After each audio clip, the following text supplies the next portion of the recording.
আসসালামু আলাইকুম। আমার সিনিয়ররা যারা দেখতেছেন, আশা করি সবাই ভালো আছেন, এবং আমার জুনিয়ররা যারা দেখতেছো আশা করি তোমরা সবাই অনেক অনেক ভালো আছো। তো আমার পরিচয়টা দিয়ে নিই। আমার নাম হচ্ছে মোহাম্মদ রিয়াদুল ইসলাম। আমি পড়াশোনা করতেছি কক্সবাজার মেডিকেল কলেজের প্রথম বর্ষে। তো আমি এই ভিডিওটা অ্যাকচুয়ালি বানাচ্ছি এইচএসসি পরীক্ষার্থীদের পরীক্ষাকে কেন্দ্র করে। দেখা যাচ্ছে অনেকের বায়োলজিতে প্রিপারেশন এখনো ওইরকম ভালো না, ওরা সৃজনশীল কি আনসার করবে সেটার এখনো কুল কিনারা খুঁজে পাচ্ছে না, যদিও ওদের পরীক্ষা খুবই কাছে। তো যাই হোক, সমস্যা নাই, আমি চেষ্টা করব এখানে আমি কিছু ক্লাস নেওয়ার, ওয়ান শট টাইপের কিছু ক্লাস নেওয়ার। কারণ ওয়ান শট টাইপের কেন বললাম, তার কারণ হচ্ছে আসলে ওদের তো খুব বেশি সময় নাই, তো আমি এখানে খুব ডিটেলসে যাব না। খুব গুরুত্বপূর্ণ যে জিনিসগুলো রয়েছে ওইগুলো আমি এখানে আলোচনা করার চেষ্টা করবো, স্পেশালি সৃজনশীলে যেগুলো আসবে আর কি। আর আমি এর ফাঁকে ফাঁকে এমসিকিউ এর জন্য যেগুলো খুব গুরুত্বপূর্ণ তথ্য ওইগুলো আমি বলে দিব। এবং এছাড়া যদি সময় থাকে শেষের দিকে, ভিডিওর শেষের দিকে যদি পারি, তাহলে আমি চেষ্টা করব বই থেকে সবচেয়ে গুরুত্বপূর্ণ লাইনগুলো বলে দেওয়ার। যেহেতু আমি এতদিন নিজে এইচএসসি পরীক্ষা, ইন্টারে পড়াশোনা করছি 2 বছর, এইচএসসি পরীক্ষা দিলাম, মেডিকেল অ্যাডমিশন দিলাম, এবং বিভিন্ন ভার্সিটির কোয়েশ্চেন অ্যানালাইসিস করছি। তো মোটামুটি আমার একটা খুব ভালো আল্লাহর রহমতের ধারণা আছে। স্পেশালি এইচএসসির জন্য তো কোনগুলো খুবই গুরুত্বপূর্ণ এগুলো বলে দেওয়া কোনো ব্যাপার না। তো এই যে অল্প আমি এগুলো শেষের দিকে বলবো, তার কারণ হচ্ছে আমি চেষ্টা করবো এই ভিডিওটা যেন 1 ঘন্টা বা তার আশেপাশে এরকম সময়ের মধ্যে শেষ হয়, কারণ ওদের কিন্তু খুবই কম সময় এই মুহূর্তে হাতে আছে। তো খুবই লেন্দি করবো না, যেগুলো খুবই ইম্পর্টেন্ট এইচএসসি পরীক্ষার জন্য আমি ওগুলো আলোচনা করব।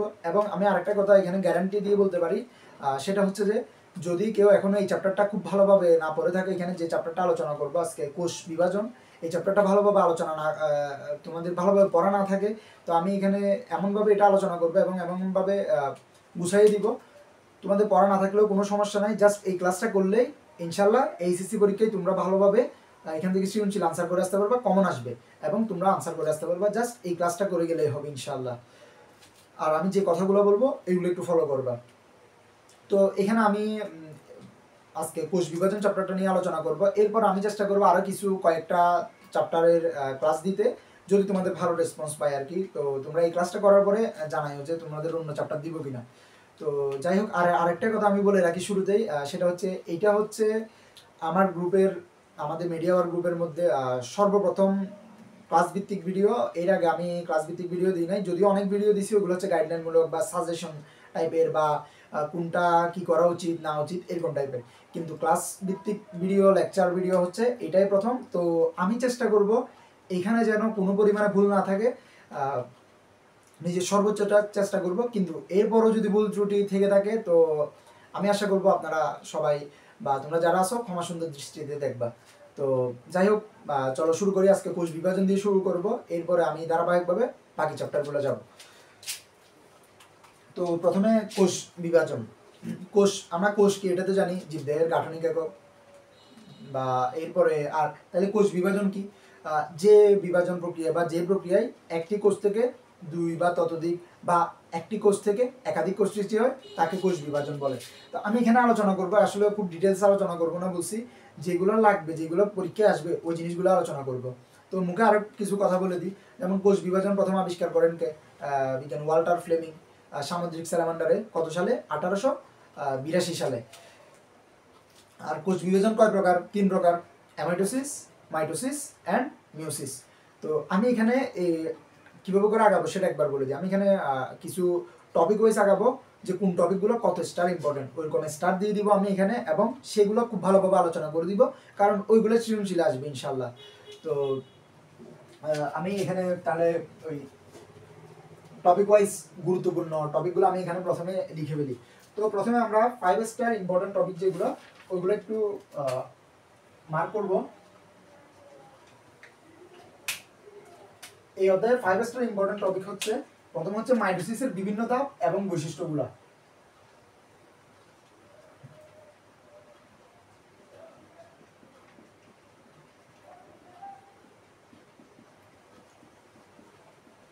মাইটোসিসের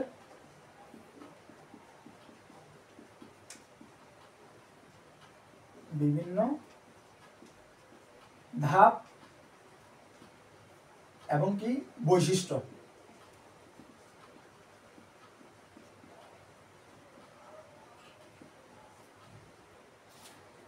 এরপর হচ্ছে মিওসিস মিওসিস যে কোষ বিভাজন আছে ওটার গুরুত্ব।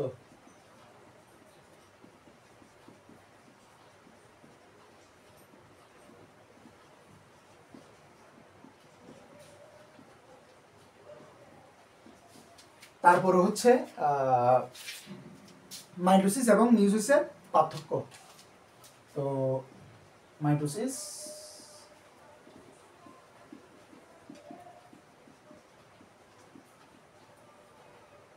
ভার্সাস মিওসিস, এগুলো হচ্ছে ওদের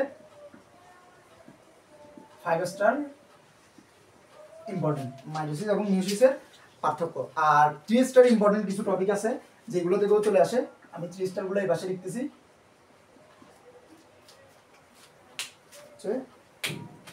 মিওসিসের ধাপগুলা,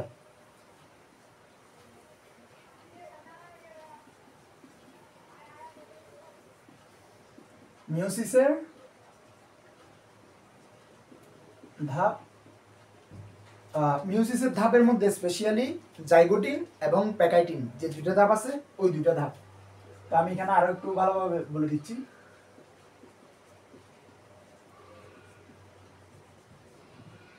জাইগোটিন অ্যান্ড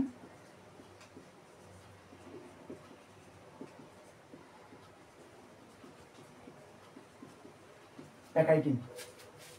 এরপরে হচ্ছে মাইটোসিসের গুরুত্ব।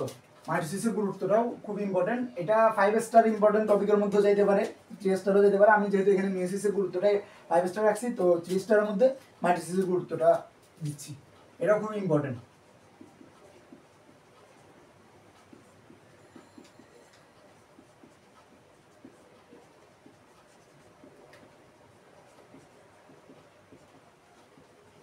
আর এরপর আরেকটা ইম্পর্টেন্ট ইয়ে আছে, টপিক আছে, সেটা হচ্ছে ক্রসিং ওভার। ক্রসিং ওভারটা,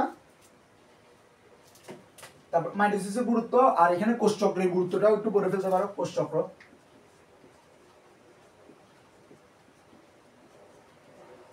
কোষচক্রের গুরুত্ব।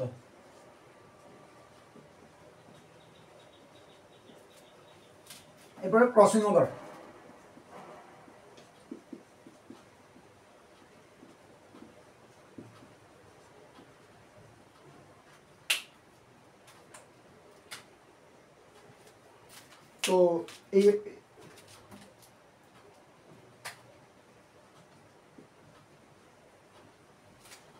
তো এই হলো এই চ্যাপ্টারের সবচেয়ে ইম্পর্টেন্ট টপিকগুলো। এই যে এখানে যেগুলো লিখছি 5 স্টার ইম্পর্টেন্টগুলো হচ্ছে সবচেয়ে বেশি ইম্পর্টেন্ট, এবং এইগুলো থেকে সৃজনশীল আসে। তোমরা দেখবে এখানে মাইটোসিসের যে বিভিন্ন ধাপ বলছি, তার মধ্যে সবচেয়ে বেশি ইম্পর্টেন্ট যদি বলি মেটাফেজ অ্যান্ড অ্যানাফেজ, আর হচ্ছে প্রোফেজ। এই তিনটা হচ্ছে সবচেয়ে বেশি ইম্পর্টেন্ট, মেটাফেজ, অ্যানাফেজ এবং প্রোফেজ। আর মিওসিসের গুরুত্ব, মাইটোসিসের গুরুত্ব, মাইটোসিস ভার্সেস মিওসিস, এটা আসেই আসে, ঘ নাম্বার এটা চলে আসে যে দুইটা মধ্যে কোনটা সবচেয়ে বেশি আমাদের জন্য গুরুত্বপূর্ণ বা কোনটার অবদান বেশি। অবশ্যই এটা একটা কাকে জিতিয়ে দিবা, কাকে উইন করাবা, মিওসিস। কারণ মিওসিসের কারণে কিন্তু কি আমাদের আলটিমেটলি প্রজাতির যে ধারাবাহিকতা এটা রক্ষা হয়।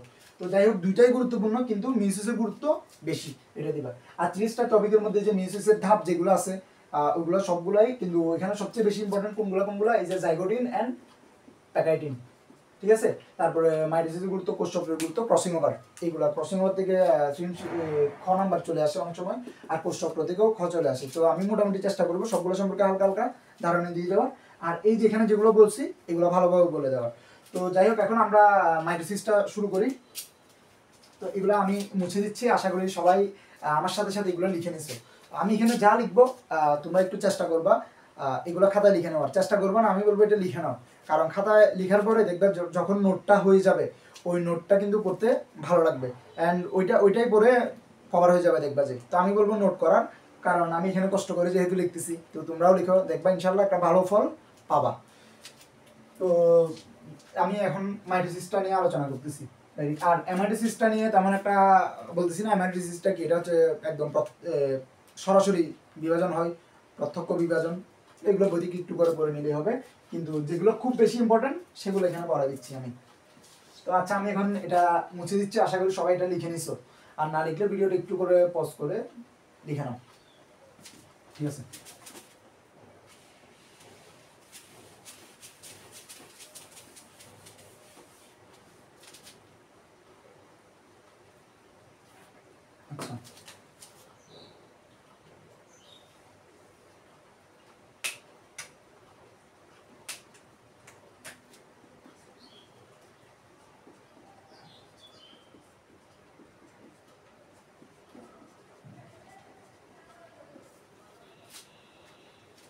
তো মাইটোসিস, মাইটোসিসটা মূলত কোথায় হয়? দেহকোষের মধ্যে হয়, ঠিক আছে। আর এটাকে কি কি কোষ বিভাজন বলে, এটার অপর নাম বলে কি কি, সমীকরণিক কোষ বিভাজন বলে। তো এটা কয়টা ধাপ আছে? 5টা ধাপ আছে। কি কি? প্রোফেজ, প্রোমেটাফেজ, মেটাফেজ, অ্যানাফেজ এবং টেলোফেজ। তো চলো আমরা প্রোফেজ নিয়ে আলোচনা করি।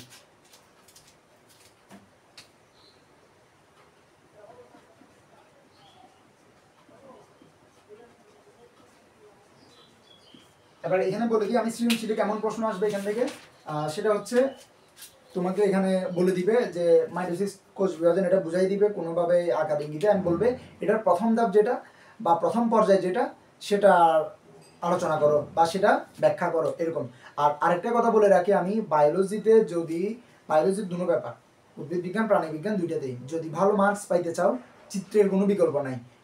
ঘয়ে যত পারো তত চিত্র আঁকি দিবা, যদি সুযোগ থাকে ক্ষয়ের মধ্যেও চিত্র আঁকি দিবা, বুঝছো, যদি সুযোগ থাকে। কিন্তু খতে খুব বেশি দরকার নাই, কিন্তু গ এবং ঘয়ের মধ্যে চিত্র অবশ্যই অবশ্যই আঁকার চেষ্টা করবা, এবং যেখানেই চিত্র আঁকবা মনে রাখবা সেখানে মার্কস বেশি পাবা তুমি। এবং চিত্র যে খুব বেশি সুন্দর হইতে হবে এমন না, মোটামুটি বোঝা যায় মতো স্পষ্টভাবে যে কোনটা কি, এটা তুমি চিহ্নিতটা ভালোভাবে করে দিতে পারলে দ্যাটস এনাফ। এবং যদি পরীক্ষার হলে দেখো যে অনেক সময় সময় থাকে না, হাতে সময় নেই, তখন ধরো তোমার চিত্র আঁকতে গেলে লেখা লিখতে পারবে না, লেখা লিখতে গেলে চিত্র আঁকতে পারবে না, ওইখানে আমি বলবো জাস্ট চিত্রটা হলে আগে দিয়ে আসতে এবং চিহ্নিত করে দিয়ে আসবা।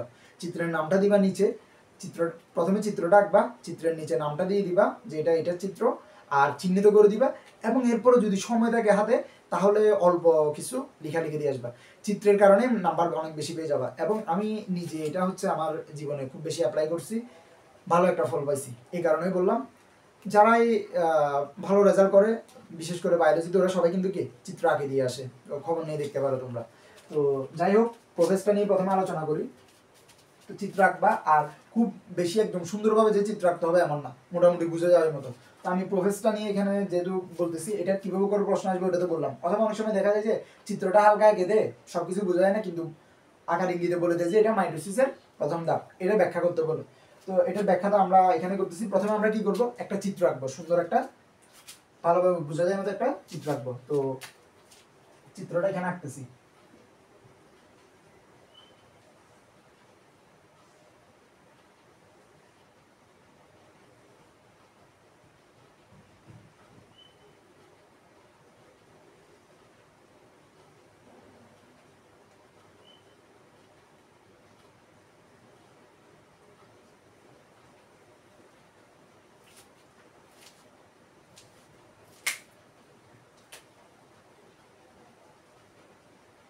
এটা হচ্ছে নিউক্লিয়াসটা।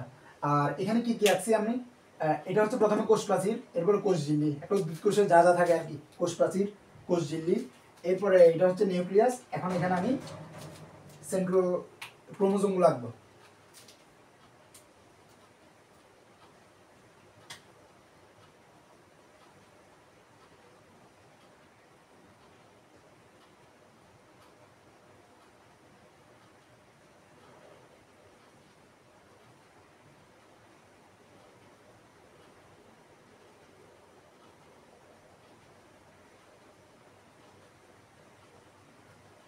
তো এবার এগুলো একটু চিহ্নিত করে, এবং তোমরা সবসময় চেষ্টা করবা চিহ্নিতগুলো এক পাশে করে করার, ছড়াই ছিটাই করবে না, একটা এদিকে করলাম, একটা এদিকে করলাম, আর একটা নিচে, এরকম যেন না হয়। এদিকে থাকবে কি চিত্রের নাম, এটা চিত্রটা কিসের, এই চিত্রের নাম কি, চিত্র প্রোফেজ।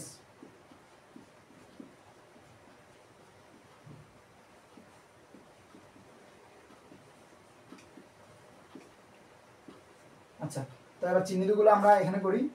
প্রথমে অবশ্যই অবশ্যই কিছু পারো আর না পারো, প্রোফেজ, মেটাফেজ, অ্যানাফেজ, যেটাই হোক হোক ওইখানে দুইটা বা দুইটা অবশ্যই চিহ্নিত করতে পারবা।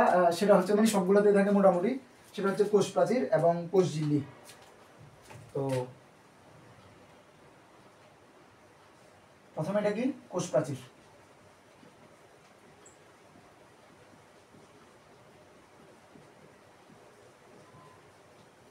এরপর এটা কোষ ঝিল্লি,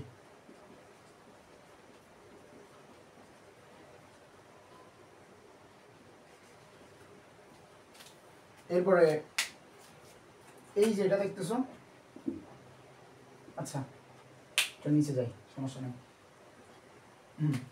তো এটা কি ক্রোমাটিন।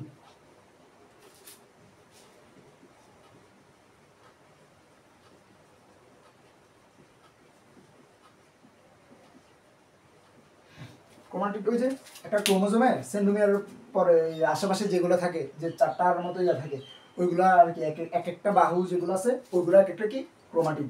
আর এই যে এখানে ক্রোমাটিডের বা ক্রোমোজোমের মধ্যে যে মাঝখানে একটা ছোট গোলের মতো দেখা যাচ্ছে, ওইটা কি সেন্ট্রোমিয়ার।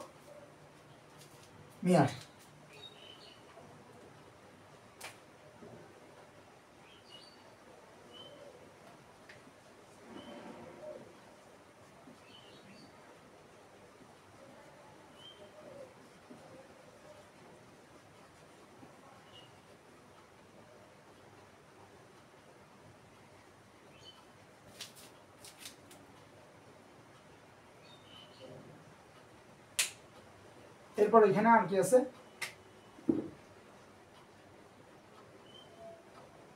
নিউক্লিয়াস।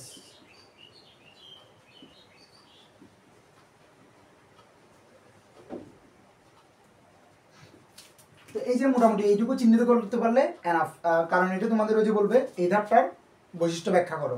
তো এই যে তুমি একটা চিহ্নিত চিত্র আঁকলা, চিত্রের নামটা দিয়ে দিলা, এবার কিছু বৈশিষ্ট্য এখানে বলে দিবা।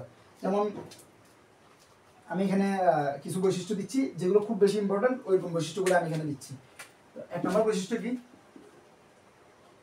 এটা কি মাইটোসিস কোষ বিভাজন প্রক্রিয়ার সবচেয়ে দীর্ঘস্থায়ী বা কি বড় পর্যায় বলে, সবচেয়ে দীর্ঘস্থায়ী পর্যায়, সবচেয়ে দীর্ঘস্থায়ী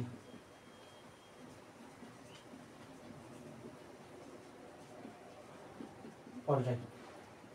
এরপরে 2 নম্বর কি, এখানে কি হয়, ওই যে ক্রোমোজোমগুলোতে জলবিয়োজন শুরু হয়, জলবিয়োজন শুরু হয়।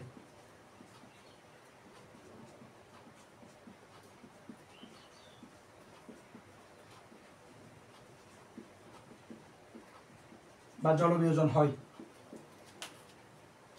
তারপরে কি, ওই যে ক্রোমোজোমগুলো খাটো এবং মোটা হতে শুরু করে, এটা একটু মাথায় রাখবা।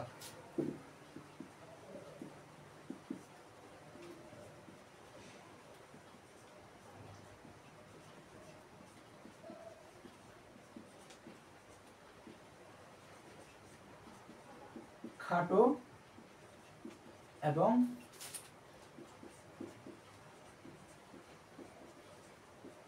মোটা হতে শুরু করে। এখানে একটা কথা মাথায় রাখবা, এই যে শুরু করে কথাটা মাথায় রাখবা, আমি এটা একটু আলাদাভাবে বক্স করে দিচ্ছি, কারণ এই জায়গায় অনেক সময় প্যাচ লেগে যায়। শুরু করে, তারপর শুরু হয়, তারপর হচ্ছে খাটো এবং মোটা হয়, এই জিনিসগুলো নিয়ে প্যাচ লেগে যায়। তো আমি এগুলা বলে দিব কোনটা কোন পর্যায়ে কি হয় না হয় এটা। তো শুরু করে করলে কি হবে, এটা প্রোফেজে, এটা এমসিকিউতে চলে আসে, এবং এমসিকিউতে অনেকজনে এই জিনিসটা ভুল করে, অহরহ ভুল করে। তো এই যে আমি এমসিকিউ গুরুত্বপূর্ণ একটা জিনিস এবং কনফিউশন সৃষ্টি করে এরকম একটা জিনিস ক্লিয়ার করে দিলাম এখানে। যদি বলে ক্রোমোজোম খাটো এবং মোটা হতে শুরু হয় কোথায়, শুরু হয় কথাটা দেখলে কি দিবা, প্রোফেস। আর কোনো চিন্তা করবা না কি মেটাফেস নাকি প্রোমেটাফেস নাকি প্রোফেস, কোনো চিন্তা করবা না, ডাইরেক্ট প্রোফেস। ঠিক আছে। এরপর হচ্ছে ওই যে এখানে হচ্ছে যত দেখবা তা হচ্ছে সব কি শুরু হয় এরকম টাইপের কথা।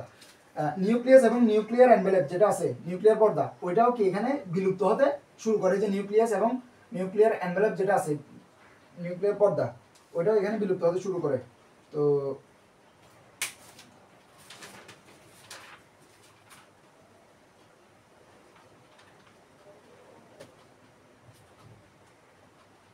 এখানে এই যে নিউক্লিয়ার এনভেলপটা গোল করে আঁকা হয়, বা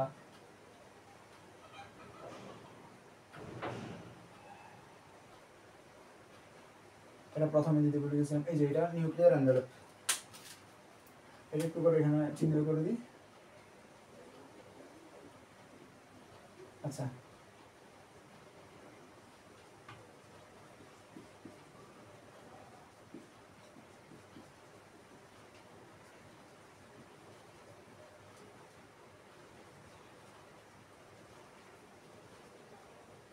নিউক্লিয়ার এনভেলপ, এটা এখানে কি হতে শুরু করে, বিলুপ্ত হতে শুরু করে। তো এখানে লিখে দিই নিউক্লিয়াস অ্যান্ড নিউক্লিয়ার এনভেলপ।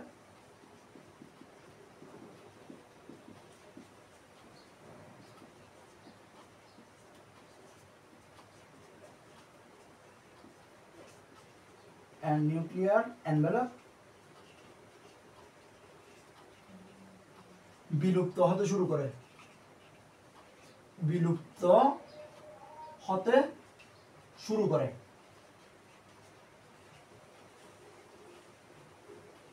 এই যে শুরু করো কথাটা দেখলে ওইটা কিসে হবে? প্রোফেজে। এটা মাথায় রাখবা ভালোভাবে, এগুলো এমসিকিউতে আসবে।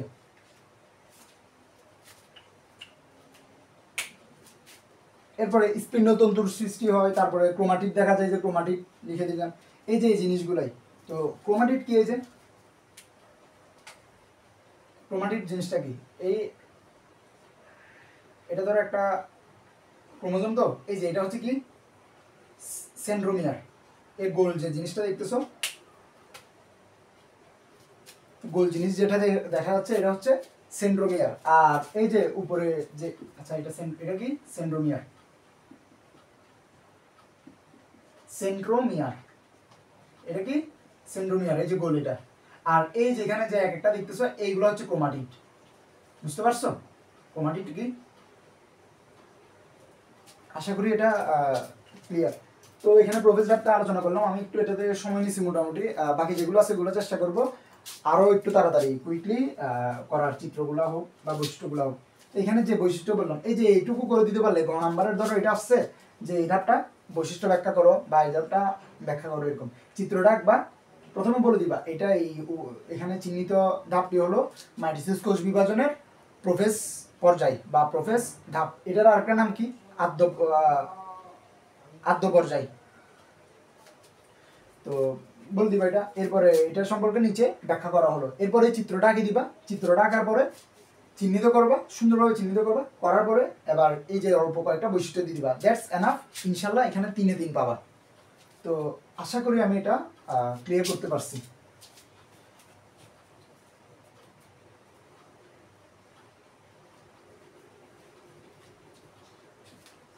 আচ্ছা, এরপরে আমরা আলোচনা করব প্রো মেটাফেজটা একটু করে বলে দেওয়ার, ঠিক আছে?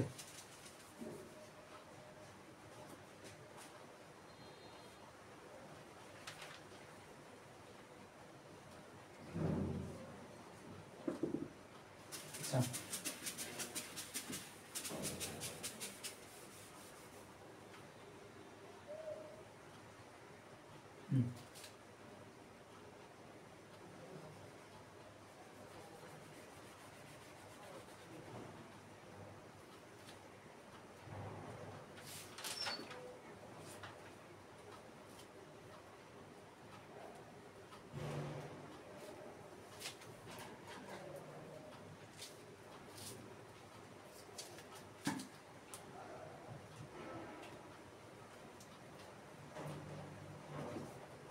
এখন হচ্ছে প্রো মেটাফেজ।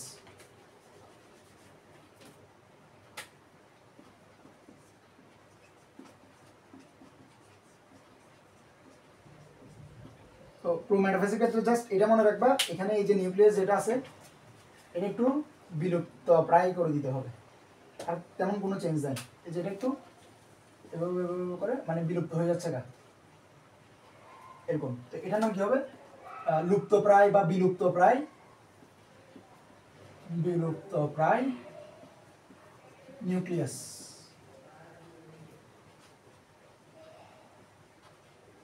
এরপরে ঠিক সেম এই যে এখানে যে ইয়াটা ছিল, যেটা আমি ওখানে তখন লাস্টে ইয়া করছিলাম, প্রথমে ভুলে গেছিলাম, নিউক্লিয়ার এনভেলপ যেটা, এটা হচ্ছে কি লুপ্ত প্রায়, এরকম করে দিতে হবে আর কি। তো একটু এই যে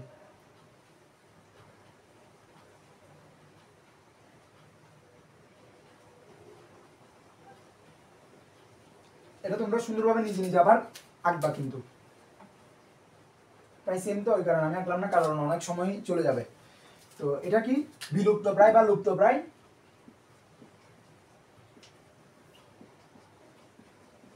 নিউক্লিয়ার এনভেলপ, ঠিক আছে? তোমরা সুন্দরভাবে এক পাশে করে ইয়া করবা। আর চিত্রের নাম কি? প্রোমেটাফেজ।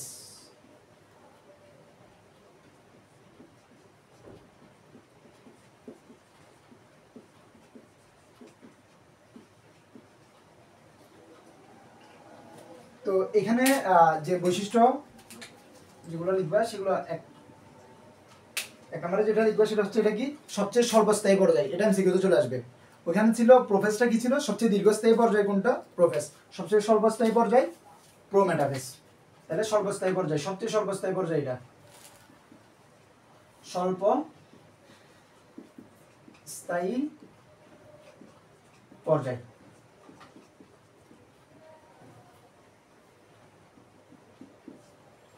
এরপর এখানে কি কি দেখা যায়, একটা হচ্ছে ক্রোমোজোমীয় নৃত্য। ক্রোমোজোমীয় নৃত্য কই দেখা যায়, এখানে দেখা যায়, ঠিক আছে। তো এটাও এমসিকিউতে চলে আসে। আর এগুলাই হচ্ছে একটা কি বৈশিষ্ট্য, ক্রোমোজোমীয় নৃত্য।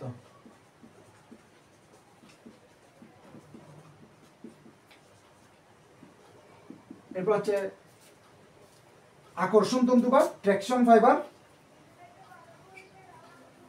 সৃষ্টি হয় এখানে। তো ট্র্যাকশন ফাইবার দেখো এগুলো কিন্তু এক একটা এমসিকিউর জন্য অনেক ইম্পর্টেন্ট, আর এইগুলোই এক একটা হচ্ছে এটা কি বৈশিষ্ট্য।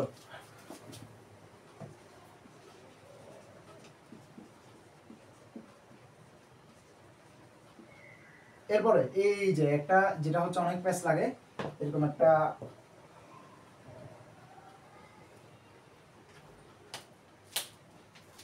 জিনিস, সেটা হচ্ছে ওই এখানে হচ্ছে নিউক্লিয়াস এবং নিউক্লিয়ার এনভেলপ। ওখানে কি হয় বলছিলাম যে বিলুপ্ত হতে শুরু করে, আর এখানে হচ্ছে নিউক্লিয়াস এবং নিউক্লিয়ার এনভেলপ বিলুপ্ত হতে থাকে, মানে এটা চলমান। শুরু হয়েছিল কোথায়, প্রোফেজে শুরু হয়েছিল এবং শুরু হয়ে এখন এটা চলতেছে, মানে বিলুপ্ত হইতেছে। এই যে বিলুপ্ত আস্তে আস্তে আস্তে আস্তে হয়ে যাচ্ছে, এটা হতে থাকে কোথায়, প্রোমেটাফেজে। আর বিলুপ্ত হয়ে যায় বা বিলুপ্ত থাকে এরকম টাইপের কিছু বললে, বিলুপ্ত হয়ে যায়, সম্পূর্ণ বিলুপ্ত হয়ে যায়, সম্পূর্ণ লুপ্ত হয়ে যায়, এরকম যদি বলে তাহলে কই হবে, সেটা হবে যে মেটাফেজে। আশা করি এটা ক্লিয়ার। এটা অনেক অনেক প্যাচ লাগে কিন্তু। তো এখানে এটা কি হবে, নিউক্লিয়াস এবং নিউক্লিয়ার এনভেলপ বিলুপ্ত হতে থাকে, নিউক্লিয়াস এবং নিউক্লিয়ার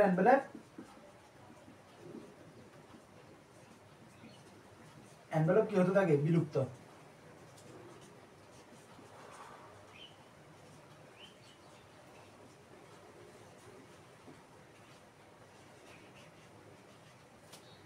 বিলুপ্ত হতে থাকে, বারবার আমি এটা মান করে দিচ্ছি, বিলুপ্ত হতে থাকে কথাটা, এটা দেখলে কি হবে, প্রোমেটাফেজ, ঠিক আছে।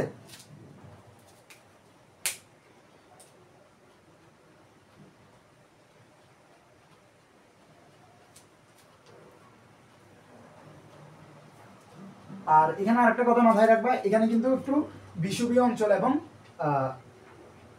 স্পিন্ডল যন্ত্র সৃষ্টি হয়। এই যে এই জিনিসটা যেটা দেখতেছো নিউক্লিয়ার এনভেলপ যে বিলুপ্ত হয়ে যাচ্ছে, এখানে স্পিন্ডল যন্ত্র সৃষ্টি হয়। তো এটা কেমন, এটা আমি একটু আর একটু ভালোভাবে ইয়া করি।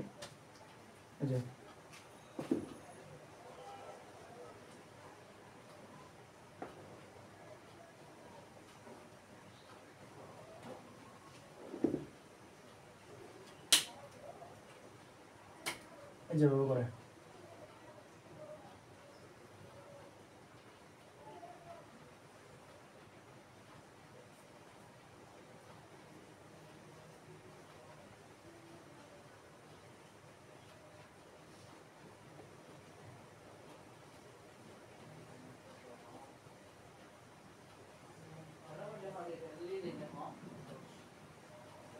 আর এইখানে হচ্ছে যে ওটা নিউক্লিয়ার এনভেলপটা বিলুপ্ত হয়ে যাচ্ছে না, সবই চিহ্নিত, ঠিক আছে। ওই এখানে ক্রোমোজোম গুলো রেখে জাস্ট ওইগুলো একটু মার্ক করে দিলেই হয়ে যাচ্ছে গা। এভাবে এই যে ক্রোমাটিক আর সেন্ট্রোমিয়ার, এই যে এখানে গোল বরাবর এটা সেন্ট্রোমিয়ার,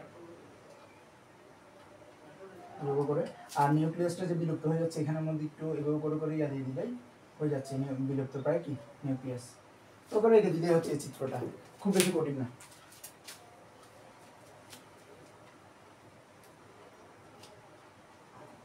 তো এই তো এটা গেল প্রোমেটাফেজ। এরপর হচ্ছে এখন মেটাফেজ। এটা কিন্তু খুবই খুবই খুবই গুরুত্বপূর্ণ একটা পর্যায়, মেটাফেজ, অ্যানাফেজ এবং প্রোফেজ, ওই তিনটা। প্রথমে যেটা করেছি ওইটা, এটা খুব বেশি একটা আসে না, কিন্তু এরপরেও একটু দেখে নাও। এবং এইগুলো দিন শেষে এমসিকিউতে চলে আসে কিন্তু। তো খুবই ইম্পর্টেন্ট এমসিকিউর জন্য এগুলা, এবং এই পর্যায়টা মূলত আসে এমসিকিউতে। তো এখন আমি মেটাফেজের মধ্যে যাই, এটা মুছেই ফেলি।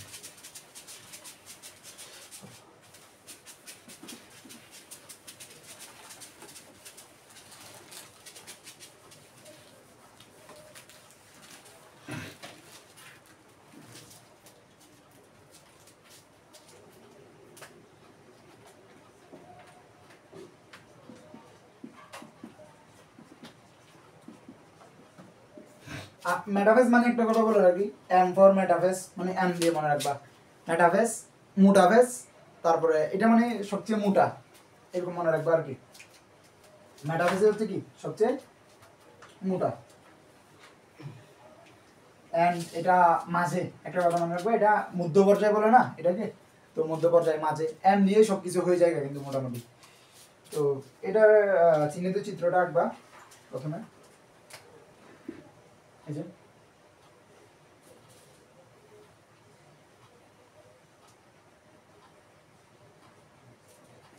আমি একটু তাড়াতাড়ি আঁকি দিচ্ছি, তোমরা আস্তে ধীরে সময় নিয়ে একটু সুন্দরভাবে আঁকবা, মোটামুটি যেন বোঝা যায়। যদি আমার এটাও বোঝা যাচ্ছে, এটুকুও মোটামুটি আনা। তো এরপর এখানে ওই যে স্পিনের যন্ত্রটা আঁকতে হবে।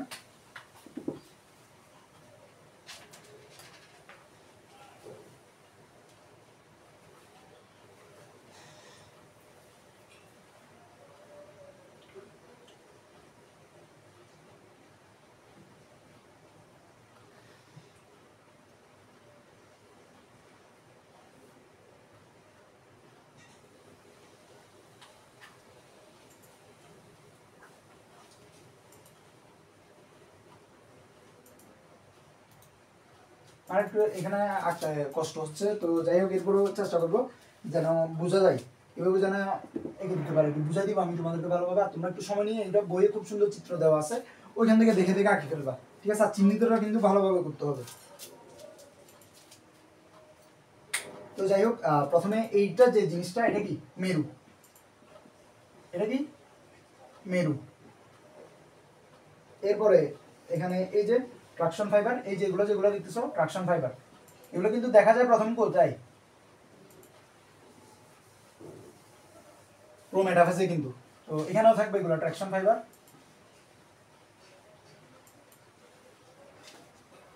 এরপরে ক্রোমোজোম গুলো এখানে কি মাঝখানে অবস্থান করে, এই যে দেখতেছো না বিষুবীয় অঞ্চল, বিষুবীয় অঞ্চল অবস্থান করে। তো এটার কি অঞ্চল বলে, বিষুবীয় অঞ্চল। এই যেগুলো যেগুলো দেখতেছো এখানে, এই পুরো এই যে জিনিসটা, এটা কিন্তু কি বিষুবীয় অঞ্চল।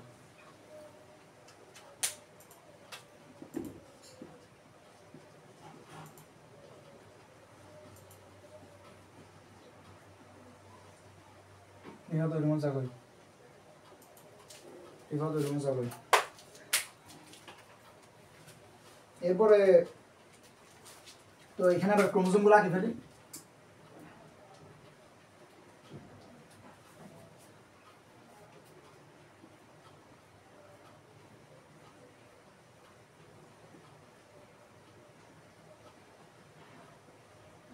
তোমরা যখন এগুলো পেন্সিল দিয়ে একটু আঁকবা, দেখবা যে এগুলো স্পষ্ট বোঝা যাচ্ছে। তো যাই হোক, এটা তো বিষুবীয় অঞ্চল ছিল। এখানে আরো দুইটা জিনিস কি কি চিহ্নিত করা যায়, এই যে কোষ প্রাচীর, কোষ ঝিল্লি, চিহ্নিত অনেক কিছু করা যায় কিন্তু, ঠিক আছে? এটা নিয়ে এত চিন্তা করতে হবে না, অনেক কিছুই তুমি নিজেও চিহ্নিত করে ফেলতে পারবা। কিন্তু মেইন জিনিস যেগুলো, ওগুলো কিন্তু কি ভালোভাবে একটু চিহ্নিত করে দিতে হবে। যেমন এই যে এখানে এটা কি ক্রোমোজোম, তো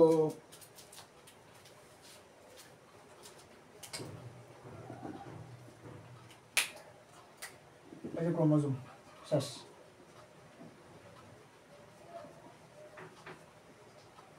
ক্রোমোজোম দন্তে স দিয়েও লেখে, জব বলতে জ দিয়েও লেখে, যাই হোক এটা নিয়ে সমস্যা নাই। অলরেডি চারটা, আরো দুইটা যদি বলো, হয়েছে কোষ প্রাচীর এবং কোষ ঝিল্লি, এই দুইটা দিলেও ছয়টা এনাফ, এগুলো যথেষ্ট। তো নাম কি, চিত্রের নাম কি মেটাফেজ।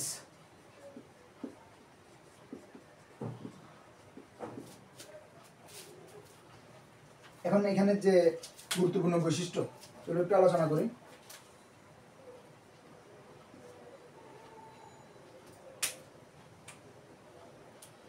এখানে কি ক্রোমোজোম গুলো সবচেয়ে খাটো, মোটা, এগুলো হতে শুরু করে। প্রথমে লিখবে ক্রোমোজোম কই অবস্থান করে বিষুবীয় অঞ্চলে। ক্রোমোজোম কই অবস্থান করে? ক্রোমোজোম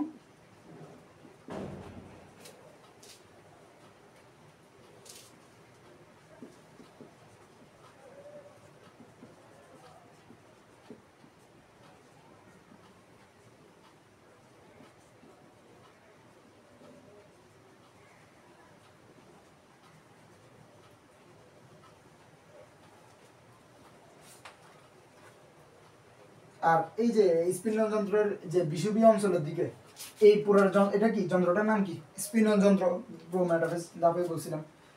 তো এই যে ক্রোমোজোম বিষুবীয় অঞ্চলে অবস্থান করে, এই জিনিসটাকে এই যে বিষুবীয় অঞ্চলের দিকে অবস্থান করার যে বিন্যস্ত হওয়া, এই যে বিন্যস্ত হওয়ার যে প্রক্রিয়াটা, মানে এই ক্রোমোজোমগুলো বিষুবীয় অঞ্চলের দিকে বিন্যস্ত হওয়ার যে প্রক্রিয়াটা, এটাকে কি বলা হয়? মেটাকাইনেসিস। দেখছো সবগুলো কিন্তু এন দিয়ে মনে রাখা যায় এখানে। তো মেটাকাইনেসিস ঘটে। কি ঘটে? তোমরা আমি বলার সাথে সাথে একটু লিখে ফেলো, কারণ লেখা হয়তো এখানে স্পষ্ট দেখা নাও যেতে পারে, তো আমি কিন্তু মুখে বলতেছি, ওখানে লিখে ফেলো মেটাকাইনেসিস।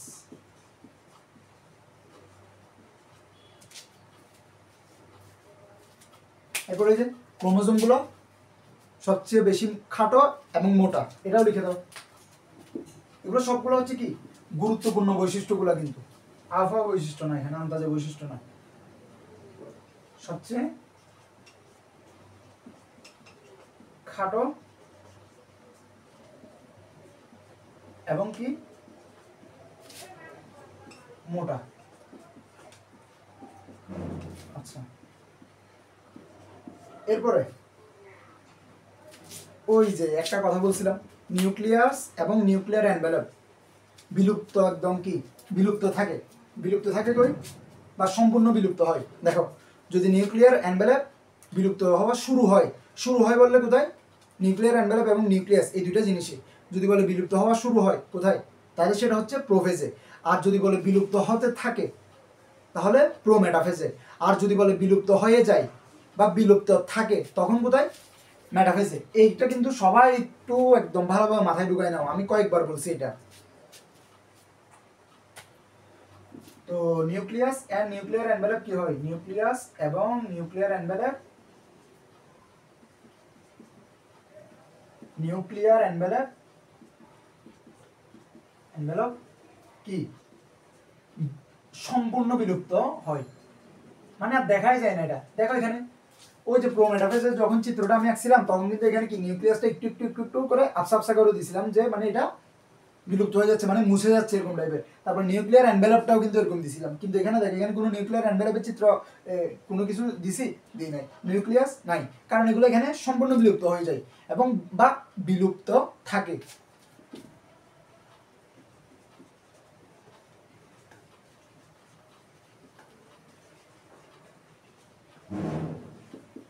মানে সম্পূর্ণ বিলুপ্ত হয়ে যায় বলতে পারে, আবার অনেক সময় বলতে পারে যে নিউক্লিয়াস এবং নিউক্লিয়ার এনভেলপ কি বিলুপ্ত থাকে কোন পর্যায়ে, তাও কি মেটাফেজে। তো আশা করি ক্লিয়ার। আর এটার সবগুলো বৈশিষ্ট্য মোটামুটি মনে রাখার একটা সিস্টেমটা কি, আর আরেকটা কথা বলে রাখি, এখানে হচ্ছে তোমার কনডেনসেশন বা সুপার কয়েলিং হয়, এই কথাটা একটু সবাই মাথায় রাখবা, ঠিক আছে? এটার বৈশিষ্ট্য। আচ্ছা, আরেকটা ইম্পর্টেন্ট বৈশিষ্ট্য আছে যেটা এমসিকিউতে অনেকবার আসে এবং অনেকবার ভুল করে স্টুডেন্টরা, মানে এটার সাথে কোন পর্যায়ের প্যাচ লাগে আমি এটা বলে দিই। এটার সাথে হচ্ছে যে ওই যে অ্যানাফেজ পর্যায়ে আছে না, অ্যানাফেজ, এটা অনেকে অ্যানাফেজ দাগাই দেয় বা প্রোফেজ দাগাই দেয়, এরকম একটা অবস্থা। তো এই যে এখানে যেটা বলবো এটা সবাই একটু ভালো মতো মাথায় রাখবা। এই একটা প্যাচ লাগানো জিনিস এখানে আমি ক্লিয়ার করলাম, সম্পূর্ণ বিলুপ্ত হয়ে যায়। আর আরেকটা প্যাচ লাগানো জিনিস হচ্ছে এখন যেটা লিখতেছি এটা, এখানে হচ্ছে কি এই পর্যায়ে শেষের দিকে সেন্ট্রোমিয়ার সম্পূর্ণ বিভক্ত হয়।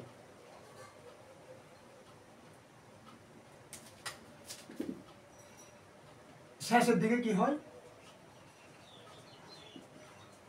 এই পর্যায়ে শেষের দিকে সেন্ট্রোমিয়ার সম্পূর্ণ বিভক্ত হয়। শেষের দিকে সেন্ট্রোমিয়ার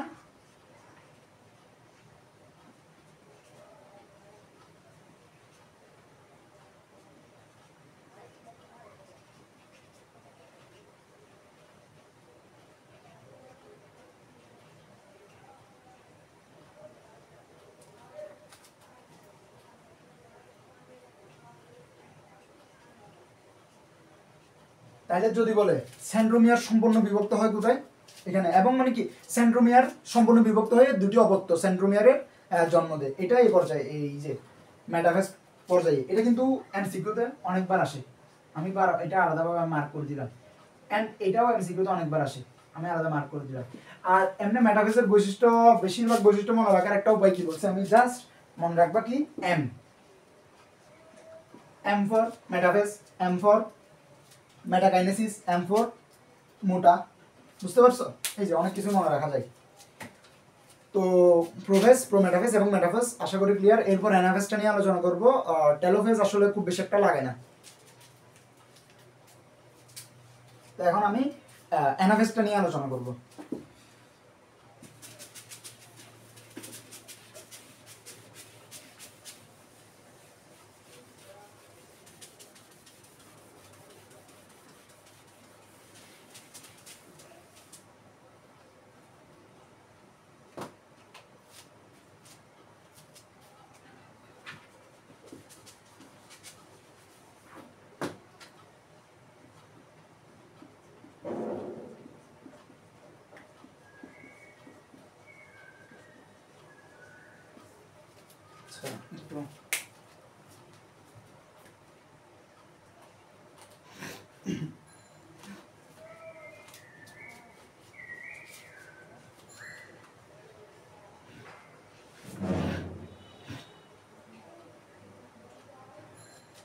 তো প্রথমে চিত্রটা আঁকি ফেলি।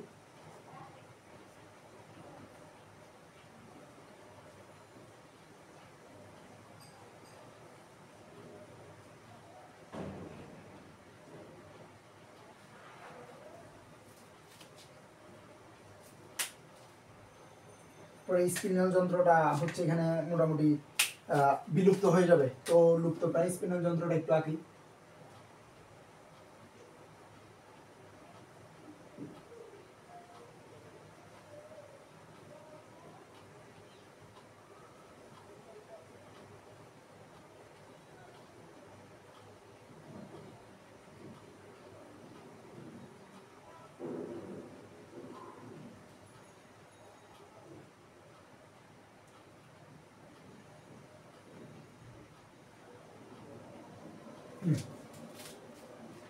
তো এখানে ওই যে সেন্ট্রোমিয়ার গুলো একটা থেকে দুটো অপত্য সেন্ট্রোমিয়ারে পরিণত হয়, এটা ইয়া হওয়ার পরে সেন্ট্রোমিয়ার গুলো কি হবে, কিছু উপরের দিকে যাবে, মানে কিছু ওই মেরু অঞ্চলের দিকে এগুলা যাওয়া শুরু করে দিবে। বিষুবীয় অঞ্চল থেকে ওই মেটাফেজে কোথায় ছিল ক্রোমোজোমগুলা, ওগুলো কিন্তু বিষুবীয় অঞ্চলের দিকে ছিল, কিন্তু এখানে সেন্ট্রোমিয়ারটা বিভক্তি হয়ে কোথায় দিকে চলে যাবে, এগুলো এক একটা মেরু, দুই মেরুতে চলে যাওয়ার চেষ্টা করবে। তো দেখো আমি মেরুতে পাঠাচ্ছি।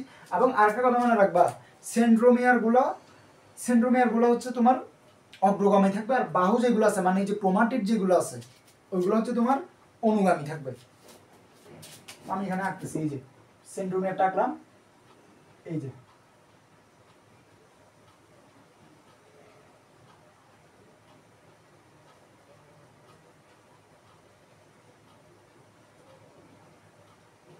এরপরে ধরে দিকে যাচ্ছে কিছু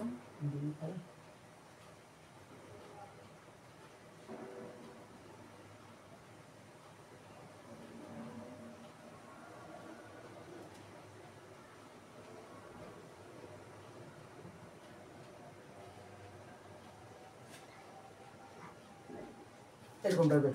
তো এখানে যে বৈশিষ্ট্যগুলো এখানে একটু চিহ্নিত করে দিই আমি, এগুলো এই দুটো প্রথমে চিহ্নিত করতে পারবা, আবারও বলে দিচ্ছি।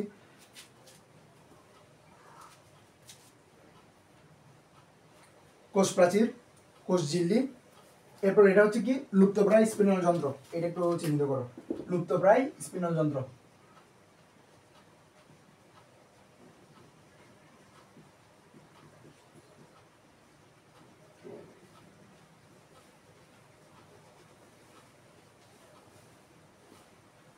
এরপরে এখানে এটা কি সেন্ট্রোমিয়ার,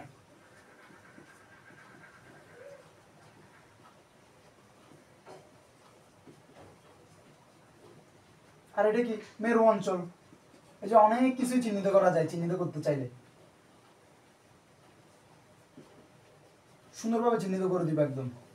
এরপর এগুলো কি বাহু, বাহু বা ক্রোমাটিড, ঠিক আছে। তো আর চিত্রের নাম কি?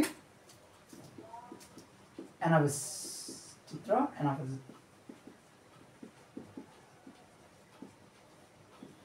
বা অ্যানাফেজ ধাপের চিহ্নিত চিত্র।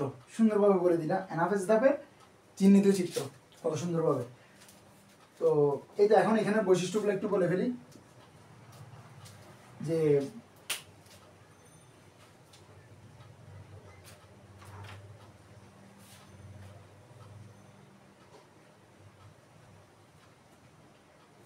এখানে ক্রোমোজোমগুলো কি সেন্ট্রোমিয়ার বিভক্ত হওয়ার পর পরে ক্রোমোজোমগুলো মেরুমুখী চলন শুরু করে।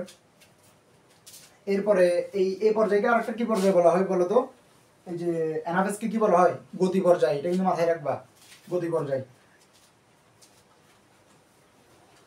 তো এখানে ক্রোমোজোমগুলোর মেরুমুখী চলন।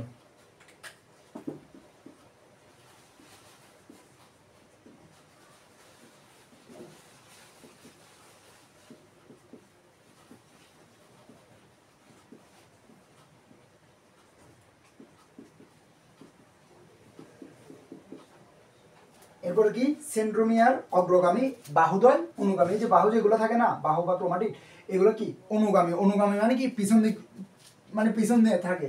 আর অগ্রগামী মানে অগ্র মানে কি আগে। তো সেন্ট্রোমিয়ার, এই যে সেন্ট্রোমিয়ার দেখতেছো, এই পাশেও সেন্ট্রোমিয়ার আগে যাচ্ছে, ওই পাশেও সেন্ট্রোমিয়ার আগে যাচ্ছে।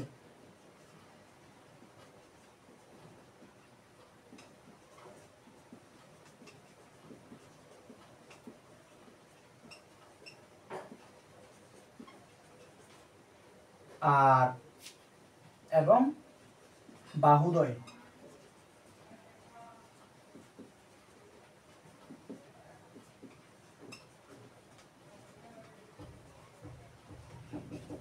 অনুগামী।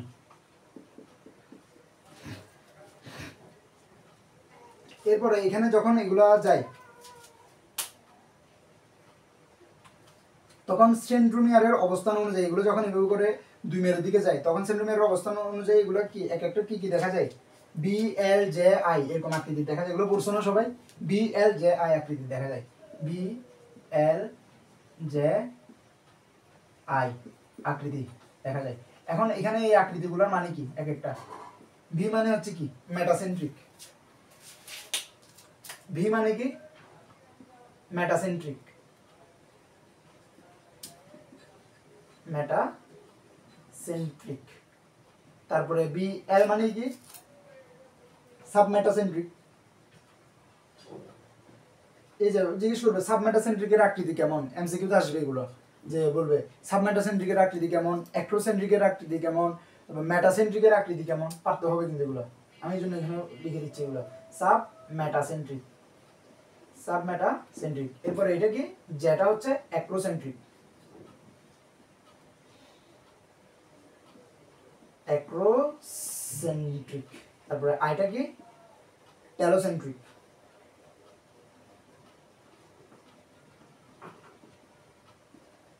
টেলোসেন্ট্রিক। এখানে আরেকটা কথা আমি বলে দিই ভালোভাবে, এই যে টেলোসেন্ট্রিক যেটা আছে না, এটা হচ্ছে আমরা যারা মানুষ আছি মানুষের থাকে না। এটা একটু ইয়া করে নাও, মার্ক করে নাও এখান থেকে, এমসিকিউ তো চলে আসতে পারে যে কোনটা মানুষের থাকে না, কোনটা মেটাসেন্ট্রিক। এই টেলোসেন্ট্রিকটা মানুষের থাকে না। মানুষের থাকে না কোনটা? টেলোসেন্ট্রিক।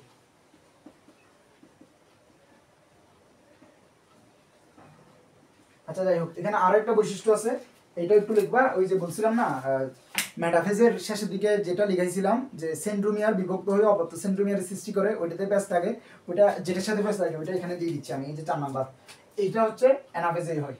এই যে 4 নাম্বার এখন যেটা লিখতেছি এটা। প্রতিটা ক্রোমাটিড একটি অপত্য ক্রোমোজোমে পরিণত হয়।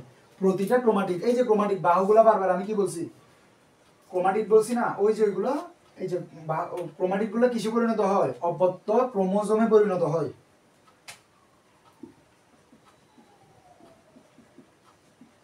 প্রতিটা ক্রোমাটিড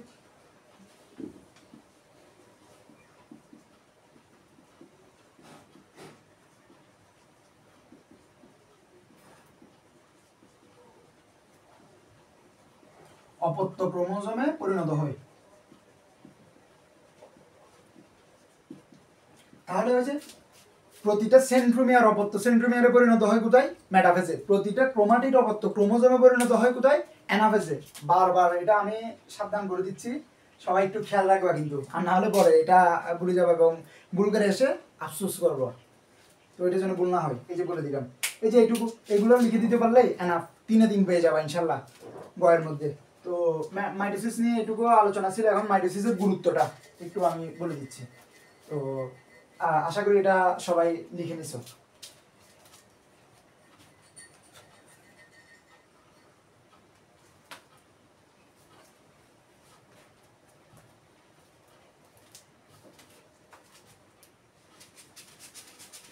আর মাইটোসিস এবং মিওসিসের যে পার্থক্যটা, এটা আমি একদম শেষের দিকে বলবো, যখন সবগুলো আলোচনা শেষ হয়ে যাবে আর কি।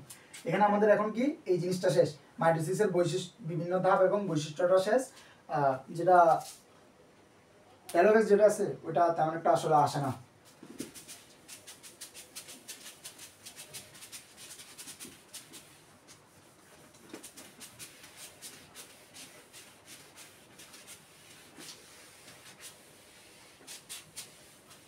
এখন আমরা কি করব, মাইটোসিসের গুরুত্বটা পড়ব।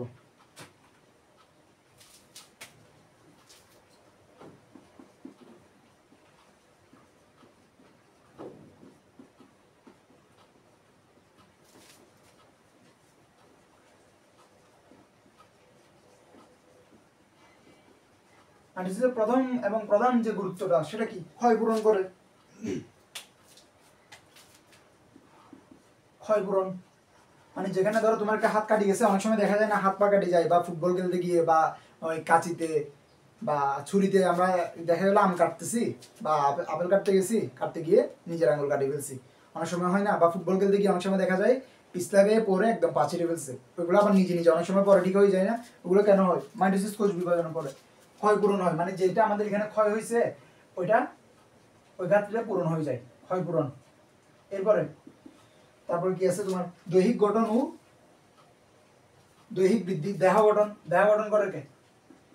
মাইটোসিস। দেহ গঠন ও দৈহিক বৃদ্ধি, এই যে আমরা যে বড় হচ্ছি, এগুলো একটা কোষ, ওইটা বারবার বিভাজিত হয়ে হয়ে আমরাই তো এভাবে করেই তো আমাদের উচ্চতা বলো বলো বড় হচ্ছে সবকিছু। তো দৈহিক বৃদ্ধি মানে বৃদ্ধি টাইপের যা দেখবে মোটামুটি এগুলো সব কি মাইটোসিস। তারপরে মানে বংশবৃদ্ধি। বংশবৃদ্ধি মূলত কারা করে, এটা একটু করে খেয়াল রাখবা, এখানে হয়তো প্যাচ থেকে যেতে পারে যে বংশবৃদ্ধি এটা মাইটোসিসের গুরুত্ব কিনা। তো এটা মনে রাখবা যে কতগুলা এককোষী সুকেন্দ্রিক জীব আছে, যেমন ওই যে শোভেল আছে না, ক্লাইমোডেমোনাসের মধ্যে এটা হয়। এটা কই হয় এটা আমি একটু করে আলাদাভাবে বলে দিচ্ছি। ক্লাইমাইডোমোনাস,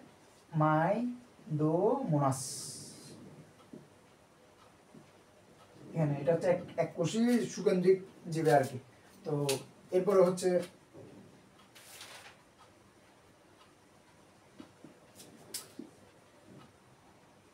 জননাঙ্গ সৃষ্টি।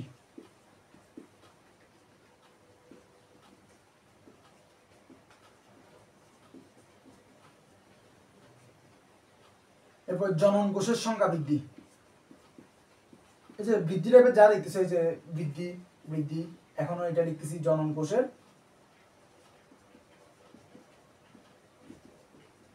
সংখ্যা বৃদ্ধি। এগুলো কোন প্রক্রিয়ায়? মাইটোসিস প্রক্রিয়ায় ঘটে। এরপরে ক্রোমোজোমের সমতা রক্ষা, ঠিক আছে, ক্রোমোজোমের সমতা রক্ষা।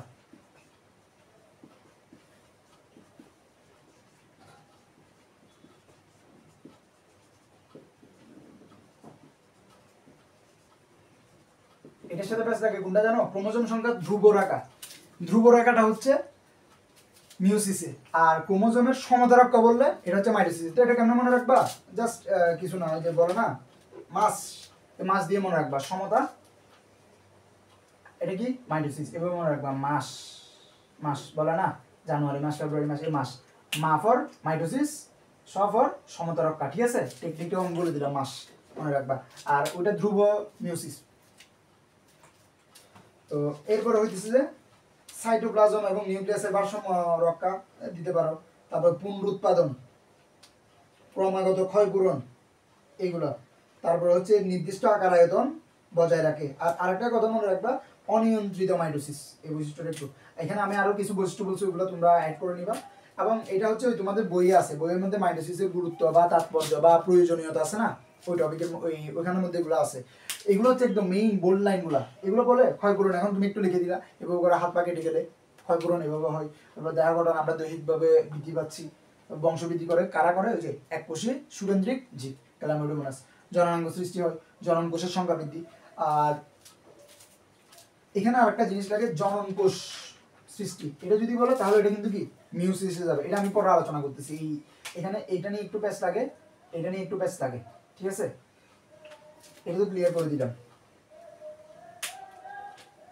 এরপর গুণগত বৈশিষ্ট্যের স্থিতিশীলতা রক্ষা, স্থিতিশীলতা রক্ষা বললেও কি মাইটোসিস দিবা।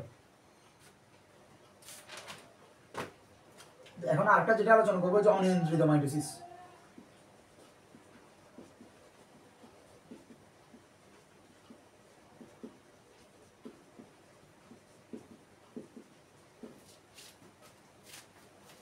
অনিয়ন্ত্রিত মাইটোসিসের ফলে কি হয়, টিউমার সৃষ্টি হয়, কিন্তু টিউমার, আর আলটিমেটলি টিউমারটা পরে কিসে পরিণত হয়ে যায়, এগুলো ক্যান্সার সৃষ্টি করে ফেলে। যখন মাইটোসিস কোষ বিভাজনটা নিয়ন্ত্রণে থাকে না, তখন কিন্তু এটা কি ক্যান্সার সৃষ্টি হয়ে যায় ডাইরেক্ট। তো এই যে মাইটোসিস, এইটুকু পর্যন্তই আলোচনা ছিল। আশা করি মাইটোসিসটা আমি ক্লিয়ার করতে পারছি।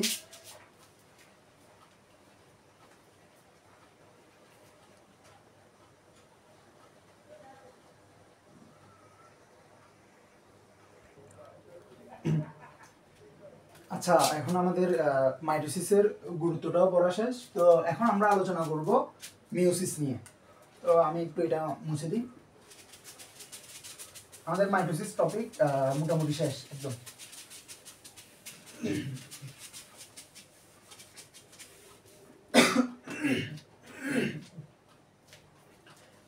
এখন আমরা মিওসিস নিয়ে আলোচনা করব। তো আমি এটা মুছে দিচ্ছি। তো মিওসিস,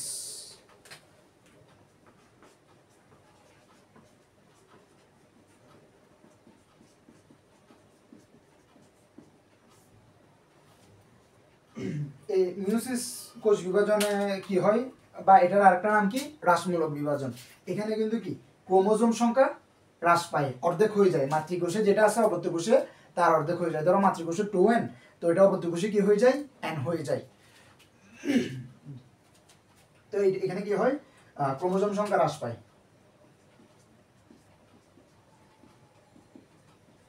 এটা মিওসিস কাকে বলে, যে কোষ বিভাজন প্রক্রিয়ায় মাতৃকোষ অপত্য কোষের ক্রোমোজোম সংখ্যা মাতৃকোষের অর্ধেক হয়ে যায়, তাকে মিওসিস কোষ বিভাজন বলে, বা একে হ্রাসমূলক বিভাজনও বলা হয়।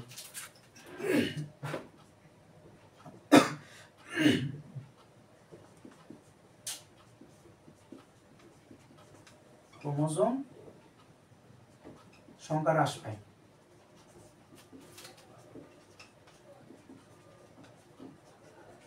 কতটুকু হয়ে যায়, অর্ধেক অর্ধেক।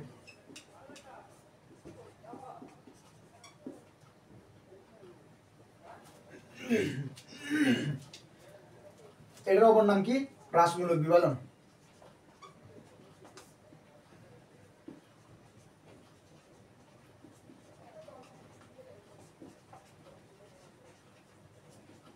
এখানে একটা মনে রাখবা, সেটা হচ্ছে n2, একটা টেকনিক মনে রাখবা, n2 মানে এখানে কোনটা কতবার বিভাজিত হয়, n2, n মানে কি নিউক্লিয়াস, n2 মানে হচ্ছে নিউক্লিয়াস দুইবার।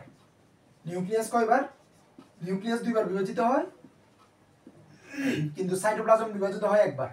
নিউক্লিয়াস দুইবার বিভাজিত হয়, ঠিক আছে, আর সাইটোপ্লাজম হয় একবার। তো আর এই মিওসিস প্রক্রিয়া থেকে কতগুলা এমসিকিউ আসে, মিওসিস কোথায় ঘটে, এটা কিন্তু খুবই খুবই খুবই ইম্পর্টেন্ট একটা টপিক। এটা তোমার ওই বইয়ের মধ্যে গেলে তোমরা এখানে পেয়ে যাবা, যে বিভিন্ন জায়গায় এই যে টার্মিনাল মিওসিস কোথায় হয়, তারপর হচ্ছে স্পোরিক মিওসিস, তারপরে জাইগোটিক মিওসিস, এগুলো কোনটা কোথায় হয়, ওইটা কিন্তু খুব ইম্পর্টেন্ট, এবং এগুলো প্যাচ লেগে যায় কিন্তু। তো এটা একটু ভালোভাবে পড়ে নিব এখান থেকে। আচ্ছা, এরপরে এখন আমরা মিওসিসের কিন্তু আবার দুইটা টাইপ আছে, মিওসিস 1, মিওসিস 2। এই মিওসিস 1টা হচ্ছে মূলত হ্রাসমূলক, আর মিওসিস 2 যেটা, ওইটা হচ্ছে মাইটোসিসের অনুরূপ। তো অনেক সময় জিজ্ঞেস করো যে মাইটোসিসের অনুরূপ কোনটা, মিওসিস 2, এটা মাথায় রাখবা একটু।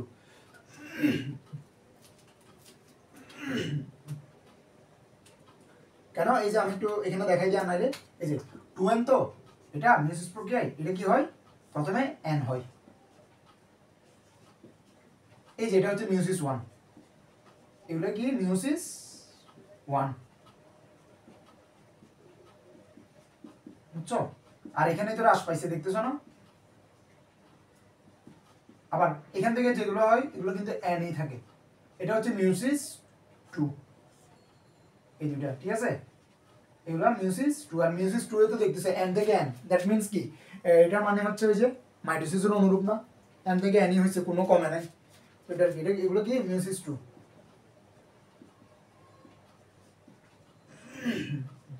এটা একটু দেখাই দিলাম আর কি তো যাই হোক আসলে আমাদের একটু লেন্থি হয়ে যাচ্ছে ক্লাসটা যদিও আমি বুঝতেছি তো সমস্যা নেই একটু ধৈর্য ধরে করো দেখবা ইনশাল্লাহ একটা ভালো আউটপুট পাবা এটা থেকে আচ্ছা তো মিউসিস 1 এ হচ্ছে কতগুলো ধাপ আছে মিউসিস 1 এর প্রোফেজ 1 তারপরে মেটাফেজ 1 অ্যানাফেজ 1 টেলোফেজ 1 এরকম প্রোফেজ 1 এ আবার 5টা ধাপ আছে ধাপগুলো কি কি ল্যাপ্টোডিন জাইগোটিন প্যাকাইটিন তারপরে হচ্ছে যে ডিপ্লোটিন ডায়াকাইনেসিস তো এখান থেকে কোন কোন ধাপগুলো বেশি ইম্পর্টেন্ট আমি বলছিলাম জাইগোটিন এবং প্যাকাইটিন তো ল্যাপ্টোটিনটাও একটু ইম্পর্টেন্ট আছে মোটামুটি আমি তো এগুলো একটু আলোচনা করে দিচ্ছি মুছে দিচ্ছি আমি এগুলা তো প্রথমে হচ্ছে আমি ওই যে প্রোফেজ 1 এর এটা কিসের মিউসিস 1 এর প্রোফেজ 1 যে ধাপটা আছে ওইটার আবার উপপর্যায় ওইটার 5টা উপপর্যায় এগুলো বলছিলাম যে ল্যাপ্টোটিন জাইগোটিন প্যাকাইটিন ডিপ্লোটিন ডায়াকাইনেসিস তো আমি এখন ল্যাপ্টোটিনটা নিয়ে একটু আলোচনা করতেছি এখানে কিন্তু অনেকগুলাই এমসিকিউ আছে কতগুলা ওগুলো একটু ভালোভাবে খেয়াল করবা তো ল্যাপ্টোটিনটা নিয়ে একটু আলোচনা করি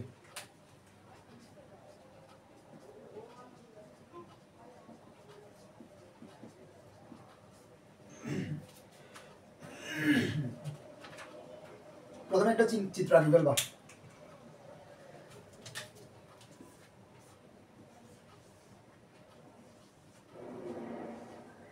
আমি কিন্তু খুবই একটু তাড়াতাড়ি করার চেষ্টা করতেছি স্পিডে লেখার তো একটু লেখা বা চিত্রগুলো একটু তেমন একটা সুন্দর না হলেও মোটামুটি বুঝে যাওয়ার মতো করে আমি আঁকি দিব তো তোমরা একটু এখান থেকে বুঝে নেওয়ার চেষ্টা করবে এবং এগুলো তোমরা যখন আঁকবা একটু বই থেকে দেখে আঁকবা বই খুব সুন্দরভাবে দেওয়া আছে তো এই যে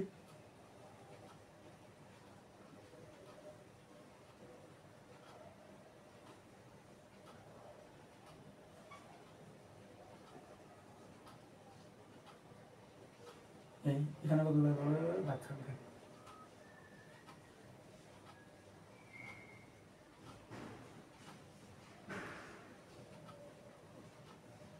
এরকম কতগুলো দাগ দিয়ে দিবা আচ্ছা এখন এখানে আমি চিহ্নিত করে দিই একটু কোনটা কি প্রথমে এটা তো ভালোভাবে জানো এটা কি কোষ প্রাচীর এটা কি কোষ ঝিল্লি এগুলো তো আর তোমাদের ইয়ে করতে হবে না বুঝাতে হবে না এটা কি নিউক্লিয়ার কি এনভেলপ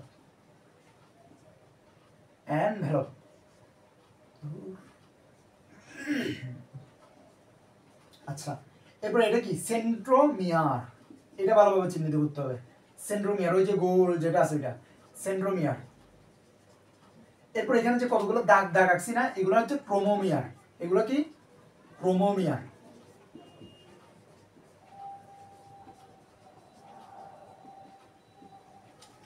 আর এখানে একটা জিনিস দিই নাই কি দিই নাই বলো তো ভালো মতো দেখলে তোমরা নিজেরাই বুঝতে পারবা কি দিই নাই নিউক্লিয়াস তো নিউক্লিয়াসটা অবশ্যই দিতে হবে তো ধরো আমি এইদিকে করে নিউক্লিয়াসটা দিয়ে দিলাম আর কি এই যে নিউক্লিয়াস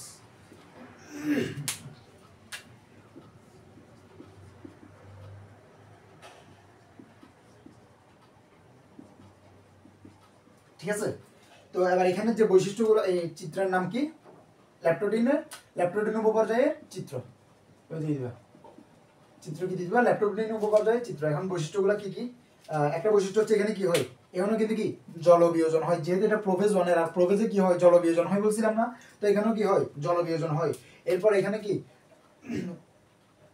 সুতার মতো দেখা যায় তারপর হচ্ছে এখানে ক্রোমোমিয়ার দেখা যায় ক্রোমোমিয়ার গুলো কি কি দানাদার টাইপের তারপরে হচ্ছে এটার রঞ্জক ধারণ ক্ষমতা বাড়ে তারপর পোলারাইজ বিন্যাস দেখা যায় বুকের দেখা যায় আচ্ছা এখানে যেগুলো মাছ লিখবা জল বিয়োজন হয়।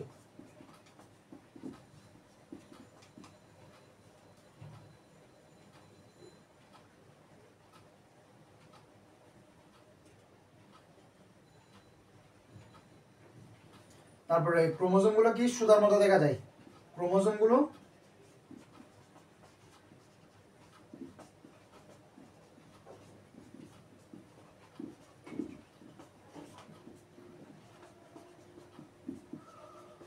সুতার মতো।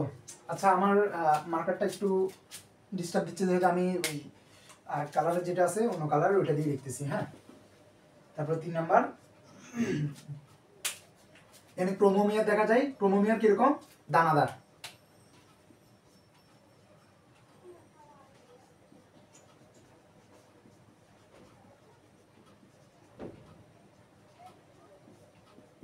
এটা কিরকম? দানাদার।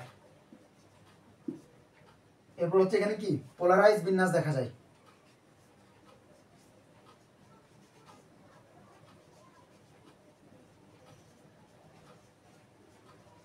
পোলারাইজড বিন্যাস, এটা স্পেশালি কিন্তু কিসে? প্রাণী কোষে। এই কথাটা একটু মাথায় রাখবা। এটা কোথায়? প্রাণী কোষে।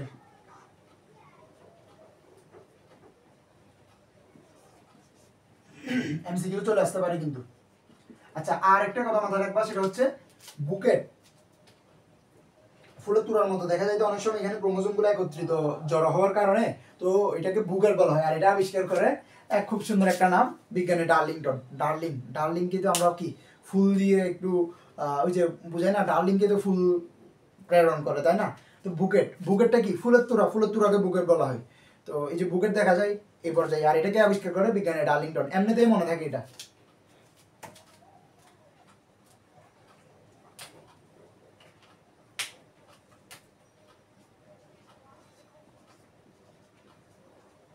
এটা আবিষ্কার করে বিজ্ঞানী ডার্লিংটন। তো এই তো এইগুলা। এরপর এখন হচ্ছে আমরা যাব ল্যাপটোডিনটা বলে ফেলছি, এখন জাইগোটিন। আশা করি এগুলো সবাই তোমরা কিন্তু লিখে নিছো, আর না লিখলে ওই যে একটু পজ করে লিখে ফেলবা। হ্যাঁ, আচ্ছা এরপরে জাইগোটিনটা একটু চিত্র রাখতেছি আমি। আবার সেম চিত্র, এটা সবসময় আগে ফেলতে হয়। আচ্ছা আমি এটা দিয়ে, আচ্ছা এরপরে তোমরা এগুলো একটু স্কেল ইউজ করে রাখতে পারো চাইলে, স্কেল দিয়ে তোমরা যখন আঁকবা। আচ্ছা এরপরে এটা দিয়ে দিই। হুম,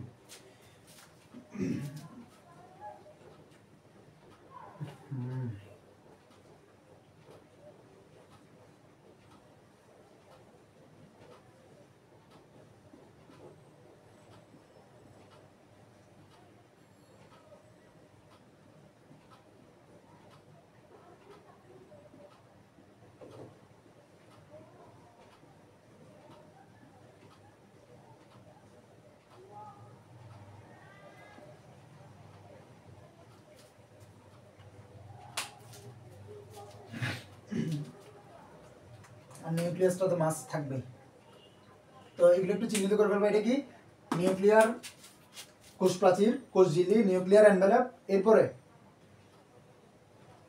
ক্রোমোমিয়ার, সেন্ট্রোমিয়ার, নিউক্লিয়াস। অনেক কিছু অলরেডি কি চিহ্নিত করা হয়ে গেছে, কিন্তু আমি মুখে বলে দিলাম আর কি। এরপর এখানে যে স্পেশাল যেগুলো হচ্ছে চিহ্নিত করবা, সেগুলো হচ্ছে এই যে এই জোড়াটা দেখতেছো না, এই যে এই যে জোড়া যেটা আঁকলাম, এটার বলা হয় তোমার কি? বাইভ্যালেন্ট বলা হয়।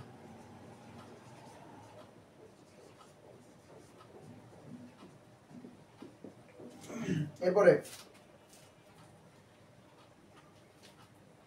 আর যে প্রক্রিয়াগুলো একত্রিত হয়েছে সিনাপসিস বলা হয়। আচ্ছা যাই হোক, এটাকে বাইভ্যালেন্ট বলা হয়। বাকিগুলো একটু তোমরা চিহ্নিত করে নিবা, চিত্রের নাম দিয়ে দিবা। অবশ্যই চিত্রের নাম মাস্ট দেওয়া লাগবে। চিত্র কি? এটা তো হচ্ছে জাইগোটিন।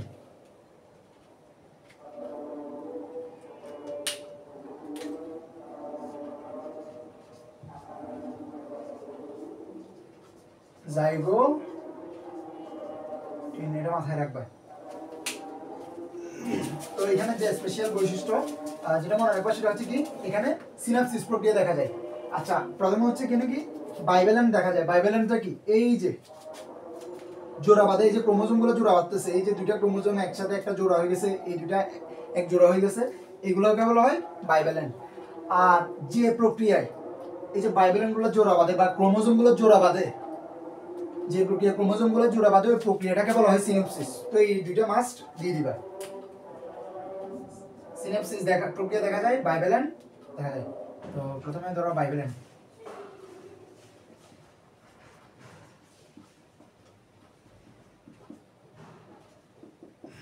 এরপরে কি সিনপসিস প্রক্রিয়া দেখা যায়।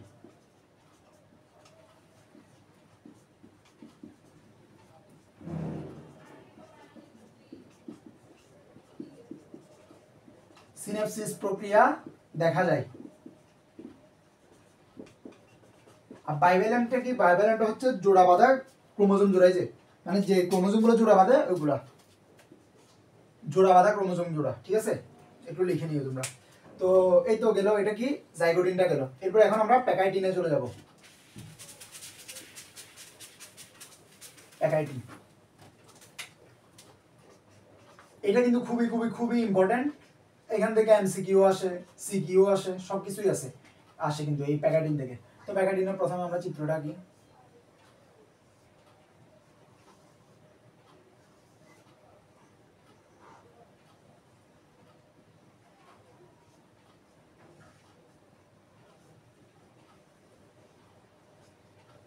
আমি একটু তাড়াতাড়ি আঁকার চেষ্টা করতেছি মোটামুটি, তাই একটু হয়তো এত সুন্দর হচ্ছে না, আশা করি এটা কেউ কোনো মাইন্ড করবে না।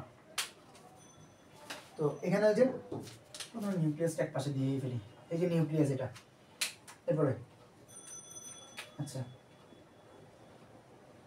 এই যে এই দুটো,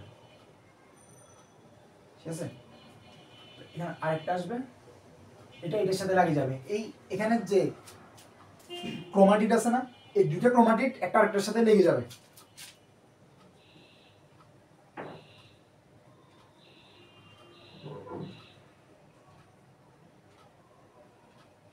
এরপর আবার ধরো আরেকটা দিলা, এগুলাও একটা লেগে যাবে।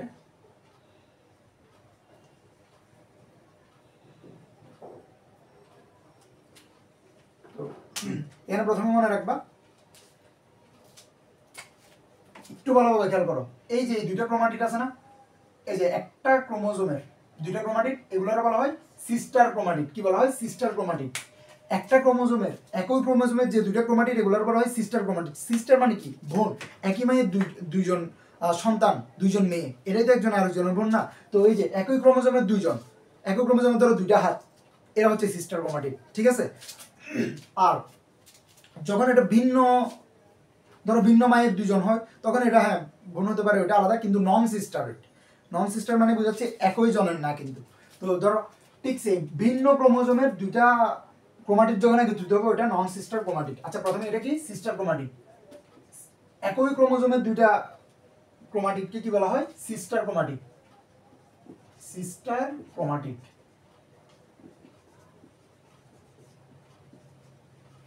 আর ধরো এই যে এখানে যেগুলো এই একটা আরেকটার সাথে ওভারল্যাপ করছে, যে দুইটা লাগছে, এইগুলোর বলা হয় কি? নন সিস্টার ক্রোমাটিড। এগুলো একটু ভালো মতো খেয়াল করবা, হ্যাঁ? নন সিস্টার ক্রোমাটিড।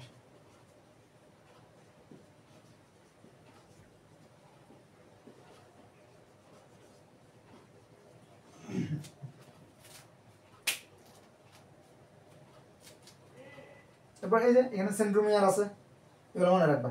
আর এই যে পুরোটা যেটা গঠন করছেন, একটা টেট্রাড গঠন বলা হয় এখানে, বুঝতে পারছো? এই যে টেট্রাড, এই দুই কয়টা? চারটা। চারটা মানে কি? টেট্রাড, ঠিক আছে? তো এখানে কি হয়? টেট্রাড ক্রোমাটিড গঠন করে আর কি, ক্রোমাটিডগুলো টেট্রাড গঠন করে। এগুলো কিন্তু খুবই চলে আসে একদম। আর এখানে এই যে দেখতেছো, দুইটা একজন আরেকজনের সাথে ওভারল্যাপিং করছে, বা একজন আরেকজনের সাথে ক্রস করছে, লাগছে, এখানে একটা ক্রসিং ওভার হয়, ঠিক আছে? ক্রসিং ওভারটা কিন্তু খুবই খুবই খুবই ইম্পর্টেন্ট। তো এখানে কি কি হয়? ওই যে সিস্টার ক্রোমাটিড, নন সিস্টার ক্রোমাটিড, এগুলো বললাম, নিউক্লিয়াস, এগুলো চিহ্নিত কিন্তু করতে পারবা। এতক্ষণ ধরে চিহ্নিত করাই শিখাই দিছিলাম, অনেকক্ষণ সময় চলে গেছে অলরেডি। তো যাই হোক, এখানে কি কি দেখা যায় বলো? ওই যে টেট্রাড দেখা যায়, টেট্রাড, টেট্রাড। এরপরে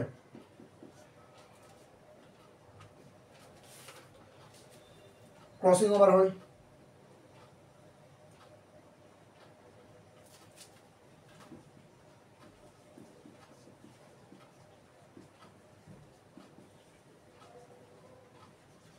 ক্রসিং ওভারটা কি? ওই যে পাশাপাশি দুটো ক্রোমোজোমের মধ্যে যে কিছু অংশের বিনিময় হয়, এটাকে তোমার ক্রসিং ওভার বলা হয়। আমি যদিও এটা একটু ভালোভাবে ইয়া করি, এই ধরো এটা এই একটা ক্রোমোজোম, এই আবার এই যে এরপরে ধরো আরেকটা ক্রোমোজোম, এই দুজনের মধ্যে একটা ক্রস হয়েছে না, হওয়ার পরে লাস্ট এটা কি হবে জানো? এই যে এরকম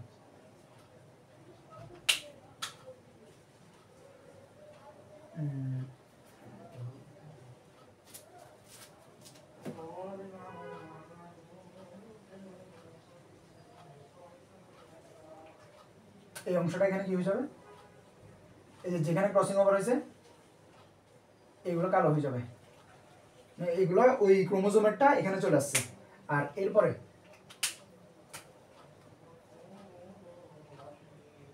এটা যেটা ছিল এখানে যে সবুজের যেটা ছিল এইটা এখানে চলে আসবে, একজন আরেকজনের সাথে এই যে ক্রসিং ওভার হয়েছে, মানে একজনের হালকা ওর কিছু অংশ এখানে চলে যাবে, ওর কিছু অংশ এটাতে চলে আসবে, বুঝতে পারছো? এটাই ক্রসিং ওভার। যে পাশাপাশি দুটি ক্রোমোজোমের কি ক্রোমোজোমের মধ্যে অংশের বিনিময় এখানে। আর এই যে এখন যে একটা জিনিস সৃষ্টি করছে ওরা, দেখতে এক্স আকৃতির মনে হচ্ছে না? এই এক্স আকৃতির এটাকে বলা হয় কায়াজমা, ঠিক আছে? এক্স আকৃতির গঠন বোধহয় দেখা যায় জিজ্ঞেস করলে প্যাকাইটিংয়ে, আর এটাকে কি বলা হয়? কায়াজমা বলা হয়, কায়াজমা। আর বহু বচনে এটাকে বলা হয় কায়াজমাটা, বহু বচনে কি বলা হয়?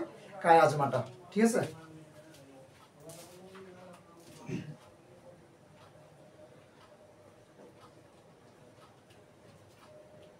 তো আশা করি যে এখানে এটাও ক্লিয়ার। তো এখানে আরো এই যে এক্স আকৃতির অংশের বিনিময়ের ফলে কি হয়? এক্স আকৃতির কায়াজমা গঠন করে।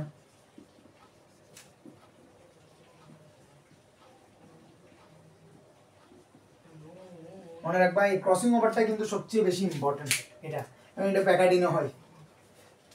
এই ক্রসিং ওভারের ফলে কিন্তু দিন শেষে কি আমাদের যে নতুন মানে মিউসিসের যে মেইন গুরুত্ব যেটা বলি না আমরা, ওই গুরুত্বটাই মূলত হয় হচ্ছে এই ক্রসিং ওভারের জন্য। তো আশা করি প্যাকাডিনটাও ক্লিয়ার। এরপরে এখন আমি ডিপ্লোটিনটা একটু করে বলবো।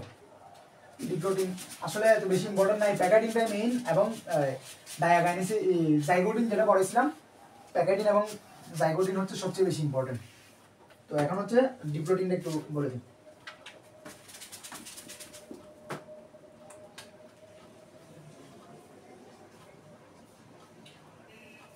প্রথমে চিত্র আঁকবা।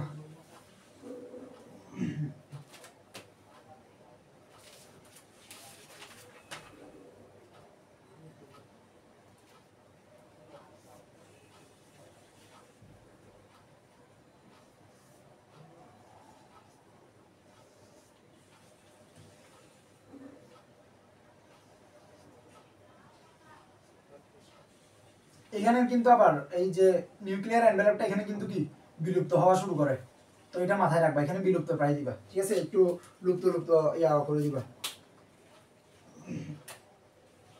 এরপর ওই যে ওদের ইয়াটা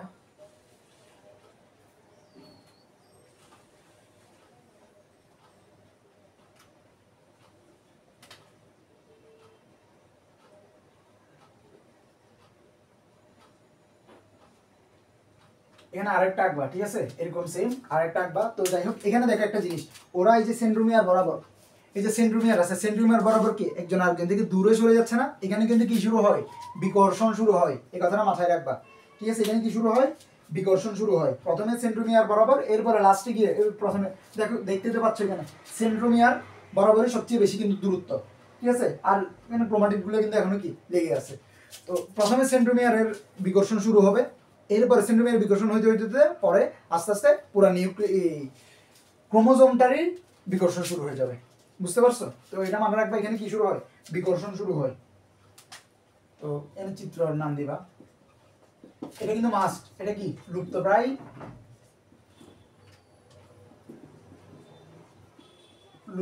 নিউক্লিয়ার এনভেলপ, নিউক্লিয়ার এনভেলপ। হ্যাঁ, আমার মার্কারটা আজকে একটু ডিস্টার্ব দিচ্ছে, প্রবলেম করতেছে, এই কারণে লিখা হয়তো বোঝা যাচ্ছে না, কিন্তু আমি মুখে বলতেছি, কিন্তু একদম বড় বড় করে বলতেছি। তো এখানে কি কি হয়, চিত্রের নামটাও কিন্তু দিয়ে দিবা। বিকর্ষণ শুরু হয়, প্রথমে কি করাবা, প্রথমে সেন্ট্রোমিয়ার বরাবর, এই যে ব্র্যাকেট দিলাম মানে এখানে ভিতরে লিখবো, প্রথমে সেন্ট্রোমিয়ার বরাবর, এরপর বড় নিউক্লিয়াসটা, এই ক্রোমোজোমটা। তারপরে হচ্ছে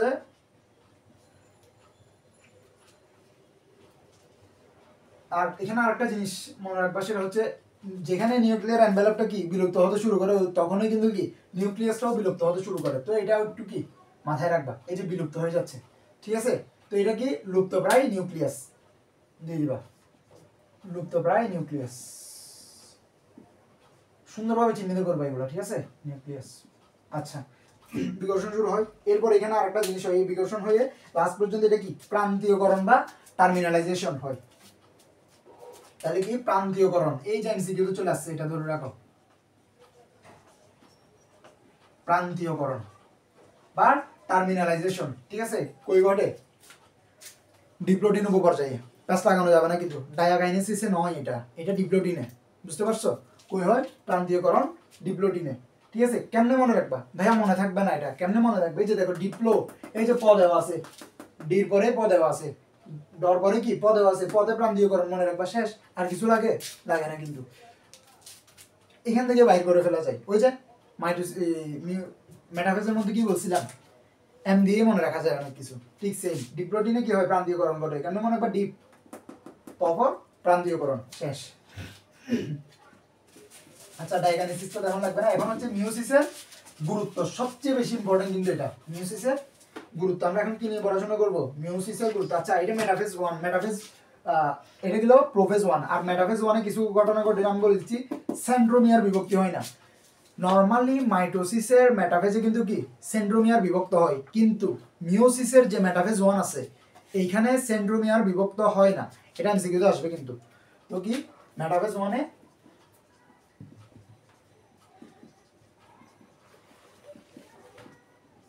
সেন্ট্রোমিয়ার বিভক্ত হয় না, কি হয় না, সেন্ট্রোমিয়ার বিভক্ত হয় না।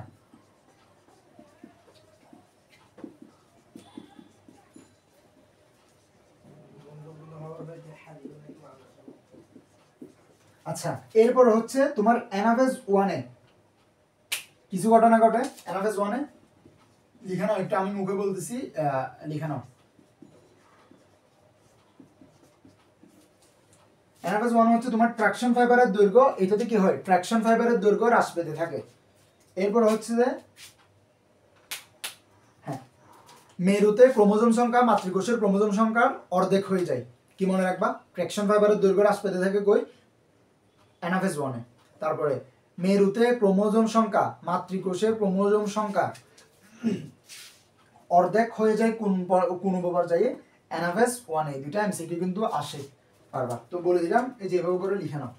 তো শেষ অ্যানাফেজ 1। এখন আমরা যাই মিওসিসের গুরুত্ব, যেখান থেকে পরীক্ষা প্রশ্ন চলেই আসবেই, মানে এটা মিওসিসের গুরুত্ব, ইম্পর্টেন্স অফ মায়োসিস।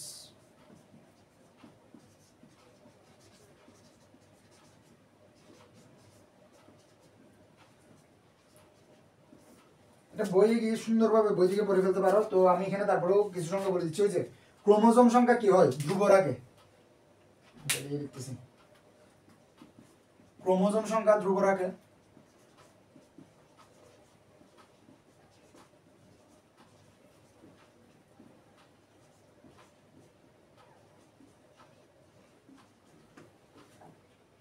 মাইটোসিসে কি বলছিলাম, ক্রোমোজোম সংখ্যার সমতারক্কা, মাথায় রাখবো, এটা কিভাবে মনে রাখতে বলছিলাম, মাস, মা ফর মাইটোসিস আর স ফর সমতারক্কা। আর ক্রোমোজোম সংখ্যা ধ্রুব রাখে কি মিওসিসে, এটা মিওসিসের গুরুত্বের ক্ষেত্রে মনে রাখবা। এগুলো এমসিকিউ তো চলে আসে, এন্ড এগুলোই ভুল করে বলা পাই, তো এটা খেয়াল রাখবা কিন্তু। আচ্ছা, এরপর হচ্ছে কি জনন কোষ তৈরি হয়, জননাঙ্গ তৈরি হয় কোন প্রক্রিয়ায়, মাইটোসিস, কিন্তু জনন কোষ তৈরি হয় কোন প্রক্রিয়ায়, মিওসিস। এগুলোই প্যাচ লাগে বারবার, এগুলো আমি এই জন্য একদম শুরুর দিকে বলে দিচ্ছি। জনন কোষ সৃষ্টি বা জনন কোষ তৈরি, জনন কোষ ওটা জননাঙ্গ। আবার জনন কোষের সংখ্যা বৃদ্ধি মাইটোসিস প্রক্রিয়া, সংখ্যা বৃদ্ধি বললে কি মাইটোসিসে চলে যাবা। জনন কোষ, এটা হচ্ছে সৃষ্টি, ঠিক আছে, বা তৈরি হয় আর কি, ওই যে জনন কোষ কোনগুলা, ডিম্বাণু, শুক্রাণু, ওইগুলো আর কি। তো এরপরে হচ্ছে যে তোমার বৈচিত্র্য সৃষ্টি হয়। এখন বৈচিত্র্যটা কেন সৃষ্টি হবে? বৈচিত্র্যটা এই কারণেই সৃষ্টি হয় কারণ মিওসিসে কিন্তু তোমার কি হয়, ক্রসিং ওভার ঘটে। আর ক্রসিং ওভারটা মিওসিসে কোন উপপর্যায়ে, কোন পর্যায়ে ঘটে? প্রোফেজ ওয়ানে। প্রোফেজ ওয়ানের কোন উপপর্যায়ে? প্যাকাইটিন উপপর্যায়ে, ঠিক আছে, এটা মাথায় রাখবা কিন্তু। প্যাকাইটিনে যে ক্রসিং ওভারটা হয় দেখাইলাম, ওই যে এক্স আকৃতির কায়াজমা গঠন করে একজন আরেকজনের অংশের বিনিময় হয়, ওই জিনিসটার কারণে কিন্তু কি বৈচিত্র্য সৃষ্টি হয়। তারপরে আচ্ছা, বৈচিত্র্য সৃষ্টি হয় কেন? ক্রসিং ওভারের কারণে বৈচিত্র্য সৃষ্টি হয়।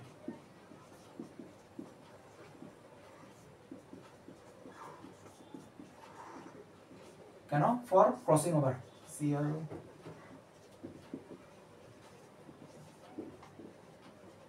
আচ্ছা, এরপরে কি হয়? প্রজাতির স্বকীয়তা রক্ষা পায়, স্বাভাবিক। এর কারণে তো আমরা যদি মিওসিসটা না হয়তো দেখা যেত যে মানুষের আকৃতিতে নাই, মানুষ চেঞ্জ হয়ে গেছে আজ থেকে 2, 4, 5 প্রজন্ম পরে পুরো চেঞ্জ হয়ে গেছে। এরকম যে কোনো প্রাণী তার নিজের যে স্বকীয়তা, আমি এরকম, আমার বাবা এরকম, আমার দাদাও এরকমই ছিল, আমার মতোই দেখতে ছিল, মানুষের মতো। এই যে এই স্বকীয়তা রক্ষা পায় মিওসিসের কারণে। তারপরে হচ্ছে তোমার জনুক্রম। জনুক্রম জিনিসটা কি?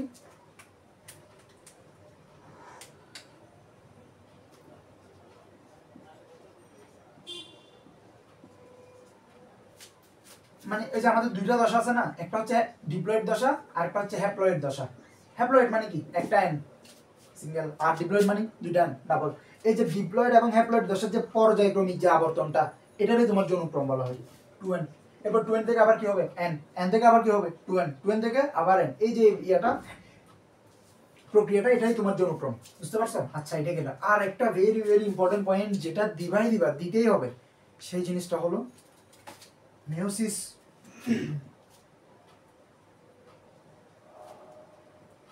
প্রক্রিয়ার ধারায় তোমার কি মেন্ডেলের সূত্রের ব্যাখ্যা দেওয়া যায়।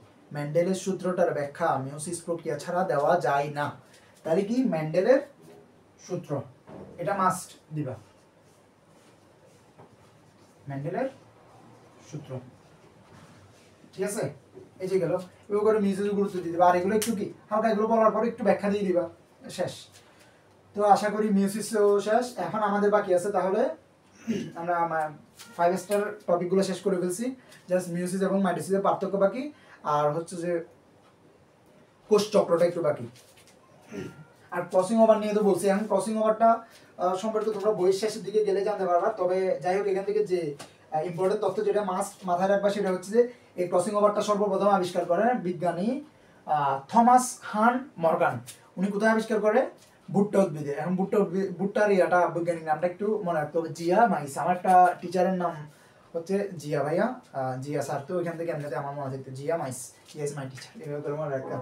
তো জিয়া মাইস, ZEAMAYS, এভাবে করে মনে রাখবো, ঠিক আছে, ভুট্টা উদ্ভিদে। তো আর ক্রসিং ওভারের যে গুরুত্বটা, ওইটা বই থেকে খুব ভালোভাবে পড়ে নিবা, যদিও আমি একটু বলে দিচ্ছি। এই যে জেনেটিক ম্যাপ তৈরি, তারপর হচ্ছে যে ক্রোমোজোমের জিন সংখ্যার, জিনের অবস্থান নির্ণয়, তারপর ক্রোমোজোম ম্যাপিং, এগুলো মাথায় রাখবা। নতুন ভেরিয়েশন সৃষ্টি, এই ক্রসিং ওভারের ফলে তো নতুন নতুন ভেরিয়েশনটা সৃষ্টি হয়, বুঝতে পারছো? এটা মাথায় রাখবা। আর এখন একটু কোষ চক্র নিয়ে আলোচনা করি আমি। কোষ চক্র, আচ্ছা, এটা মুছে দিচ্ছি আমি।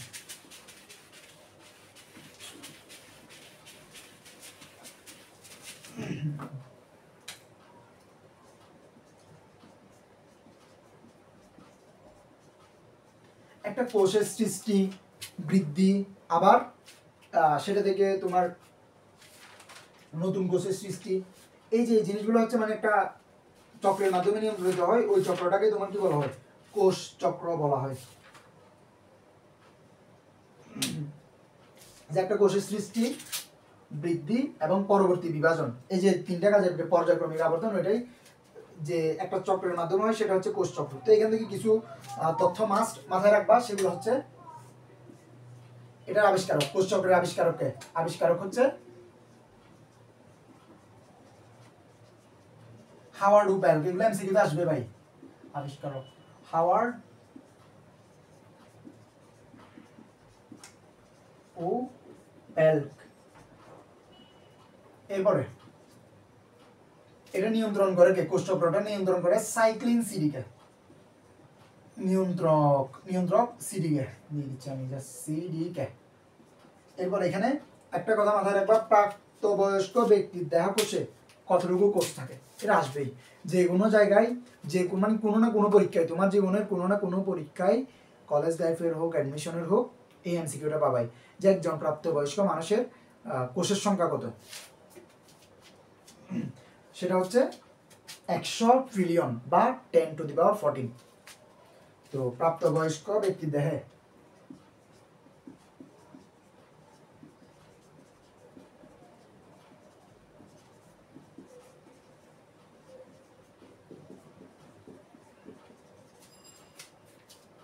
কোষ সংখ্যা, দেখে কোষ সংখ্যা কত? 100 ট্রিলিয়ন, 100 ট্রিলিয়ন, 100 ট্রিলিয়ন। এটাতে তোমার বা 10⁻14 দিয়ে লিখে আর কি। শেষ, বুঝতে পারছো? আর এই যে কোষচক্রে এখানে কতগুলা তোমার ইয়ে আছে, ধাপ আছে, সেটা হচ্ছে কি মাইটোটিক ফেজ, তারপর হচ্ছে কি ইন্টারফেজ। এখন ইন্টারফেজের মধ্যে আবার কি আছে, কতগুলা দশা আছে, এস দশা বা সিনথেসিস দশা, M1, M2 এবং এস দশা। তো এখানে একটা ধরো একটা আমি ডায়াগ্রাম আঁকে দিচ্ছি।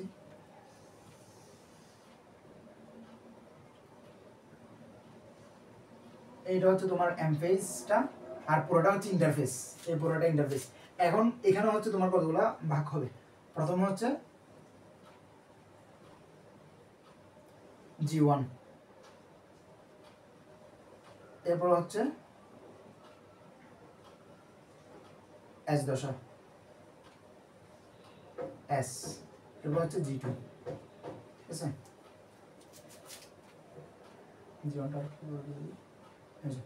তো এই এস দশ, এই মাইটোটিক ফেজে কতক্ষণ সময় ব্যয় হয়, আর কোষচক্রের কতক্ষণ সময় এখানে ব্যয় হয়, সেটা হচ্ছে তোমার 5 থেকে 10%, ঠিক আছে? এরপরে হচ্ছে G1 এ 30 থেকে 40%, 30 থেকে 40% বা 40 ভাগ আর কি, 30 থেকে 40 ভাগ সময়। আর এটা তো হচ্ছে তোমার 30 থেকে 50 ভাগ, এস দশায় 50%। এরপরে G2 তো হচ্ছে তোমার 10 থেকে 20%। একটু মাথায় রাখবে, এগুলো এমসিকিউতে চলে আসে আর কি, এই কারণে বললাম। আরেকটা জিনিস দেখো, এই যে ইন্টারফেস এবং তোমার কি বললাম মাইটোটিক ফেজ। এই মাইটোটিক ফেজটা হচ্ছে তোমার কি মাইটোসিস, যে কোষ বিভাজনটা বললাম, এটা ওটা কিন্তু খুবই কম একটা সময়। এর আগেই কিন্তু ইন্টারফেসে কিন্তু তোমার কি বাকি সব, ওই যে একটা কোষ বিভাজিত হওয়ার আগে যা যা দরকার হয় সব কিছু কিন্তু ইন্টারফেসেই তৈরি হয়ে যায়, বুঝতে পারছো? তো এটা একটা বাস্তব উদাহরণ বলে। তারপর তোমাদের যে একটা ক্লাস নেই, অনেক সময় দেখা যায় যে টিচাররা খুবই সুন্দরভাবে একদম ভালোভাবে বোঝাই অল্প সময়ের মধ্যে শেষ করে দিছে। এটা কিন্তু এমনি এমনি যে শেষ করছে এমন না। এইটা ক্লাসটা শেষ করার আগে, ক্লাসটা যে করাবে, কাজটা শুরু করার আগে ওনারা কিন্তু নিজেরা পড়াটা গুছায়, ওইখানে কিন্তু যথেষ্ট সময় ব্যয় হয়, বুঝতে পারছো? ওই ঠিক সেম আর কি। এই যে পূর্ব প্রস্তুতি, ইন্টারফেস দশা, এটা এই পুরোটাকে বলা কি ইন্টারফেস, আর ওটা হচ্ছে এমফেস। এমফেসটা হচ্ছে তোমাদের ক্লাস এরকম আর কি। তো যথেষ্ট কষ্ট আছে কিন্তু, যাই হোক, হ্যাঁ একটু নিজের। তো এই তো এটা হচ্ছে কোষচক্রের গুরুত্ব মোটামুটি এভাবে করে হয়ে যাবে। আর একটা কথা মাথায় রাখবা, দিন শেষে এগুলো ওই মাইটোসিসের যে গুরুত্ব, এগুলো কিন্তু কোষচক্রের মধ্যে যাবে। তো ঠিক আছে, এইটুকুই। এখন লাস্ট যেটা সবচেয়ে বেশি ইম্পর্টেন্ট, সেটা হচ্ছে কি মাইটোসিস এবং মিওসিসের গুরুত্ব। এটা কিন্তু তোমরা কি একদম ক্লাস 9-10 থেকেই, ইভেন এই চ্যাপ্টারটা তো মনে হয় ক্লাস 8-এও ছিল আমাদের। তো এই 8-9-10 তখন থেকে বলে আসতেছে মাইটোসিস এবং মিওসিসের পার্থক্যটা সুন্দরভাবে দিয়ে দিবে। এবং এটা আমাদের আবুল হাসান স্যারের বইয়ের শেষে, চ্যাপ্টারের শেষের দিকে কিন্তু খুব সুন্দরভাবে দেওয়া আছে। তো যাই হোক, এরপর আমি এখানে তোমাদেরকে কিছু একদম গুরুত্বপূর্ণ পয়েন্টগুলো বলে দিব, কারণ ক্লাস অলরেডি অনেক লেন্দি হয়ে গেছে আমি বুঝতেছি। তো এটা বলার পরেই শেষ করে দিচ্ছি ইনশাল্লাহ।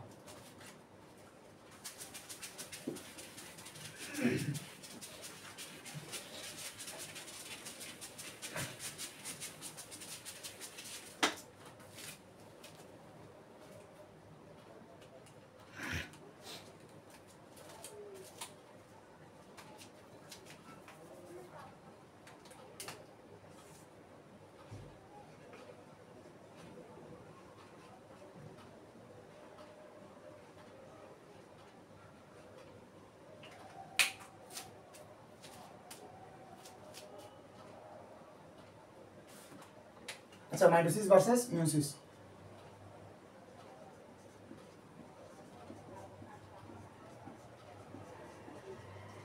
এই পয়েন্টগুলো মাস্ট দিবাই, ঠিক আছে। এরপরে তো ওই যে বই পড়ার পর বইয়ে অনেকগুলো পয়েন্ট দেওয়া আছে, বই মনে হয় একদম 13টা কি 14টার মতো পয়েন্ট দেওয়া আছে।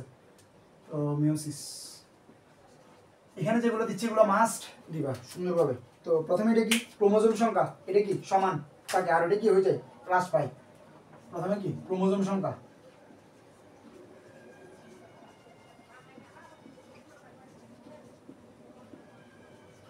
এটা কি সমান থাকে মাইটোসিসে, সমান, আর এটাতে কি হ্রাস পায়।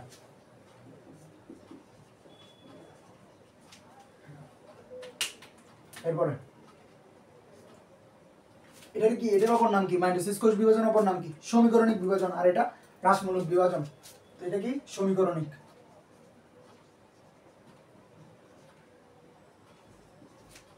এটা হ্রাসমূলক।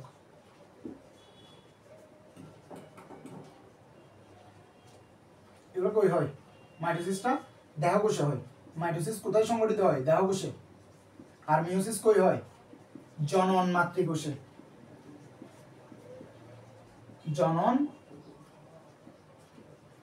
মাতৃকোষে। একটা কথা মাথায় রাখবা, জনন কোষে কিন্তু নয়, জনন মাতৃকোষে, এটা মাথায় রাখবা। জনন কোষে না, জনন মাতৃকোষে, কথাটা মাথায় রাখবা কিন্তু। এটা 3 নম্বর পয়েন্ট ছিল। আচ্ছা, এরপর হচ্ছে এখানে কি নিউক্লিয়াস এবং ক্রোমোজোম দুইটাই কি একবার বিভাজিত হয়।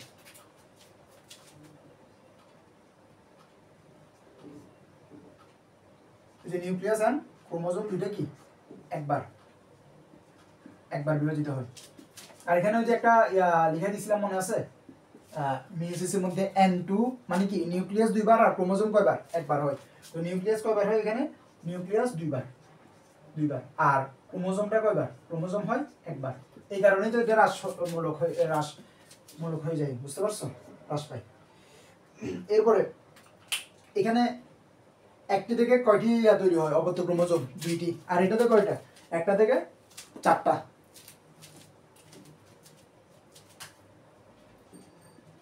একটি থেকে কয়টি, দুইটি অবত্য, আর এটাতে একটা থেকে কয়টা, 4টি অবত্য, ঠিক আছে। এরপরে আরো অনেকগুলো আছে, যেমন এখানে হচ্ছে তোমার ওই যে ক্রসিং ওভার।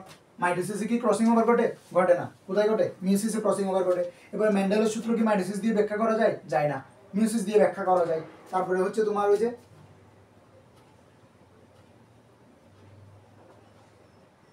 তারপরে বিবর্তনজ অনুক্রম কি মাইটোসিস প্রক্রিয়ার কারণে হয় না, এটা কিসের কারণে হয়, মিয়োসিস প্রক্রিয়ার কারণে হয়। তো এই তো মোটামুটি এগুলো দিয়ে দিলে হয়ে যাচ্ছে। ওই যে মেন্ডেলের সূত্রটার কথাটা একটু বলবা, তারপর হচ্ছে বৈচিত্র্য তৈরি কথাটা একটু বলবা, তারপর হচ্ছে তোমার ক্রসিং ওভারটা কোথায় হয় এটা একটু বলবা।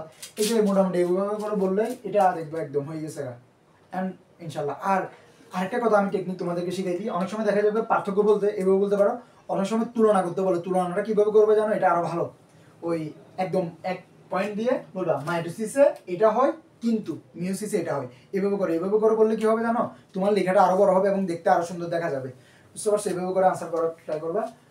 তো এই তো এইটুকুই ছিল আজকের আলোচনা। আমি একদম যতগুলো টপিকের কথা বলছি সবগুলো টপিকে আমি ভালোভাবে আলোচনা করে দিছি, এবং আমার বিশ্বাস যারা এই ক্লাসটা শুরু থেকে শেষ পর্যন্ত করছো তারা ভালোভাবে বুঝতে পারছো, এবং কোথায় কি গুরুত্বপূর্ণ বা কোনটা কম গুরুত্বপূর্ণ আমি কিন্তু বলে দিছি।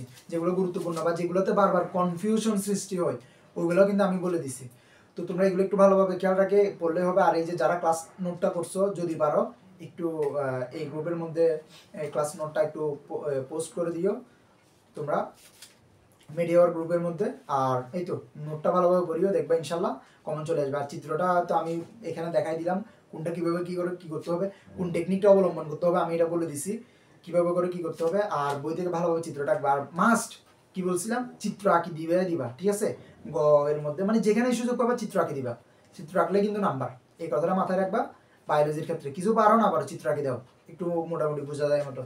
তো এই তো যদিও আমি বলছিলাম যে ক্লাসটা একটু চেষ্টা করবো মানে 1 ঘন্টার আশেপাশে, কিন্তু এরপরও পার হয়ে গেছে। আসলে সবগুলো টপিক আলোচনা করতে গিয়ে এরকম হয়েছে, তো যেগুলো গুরুত্বপূর্ণ টপিক আর কি।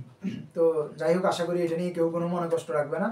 আর এটা আমার প্রথম ভিডিও ছিল, আমি সর্বোচ্চ চেষ্টা করছি যেন কোনো ভুল ত্রুটি না হয়। এরপরও যদি ভুল হয়ে থাকে তাহলে এটা একটু ক্ষমা সুন্দর দৃষ্টিতে দেখবা সবাই।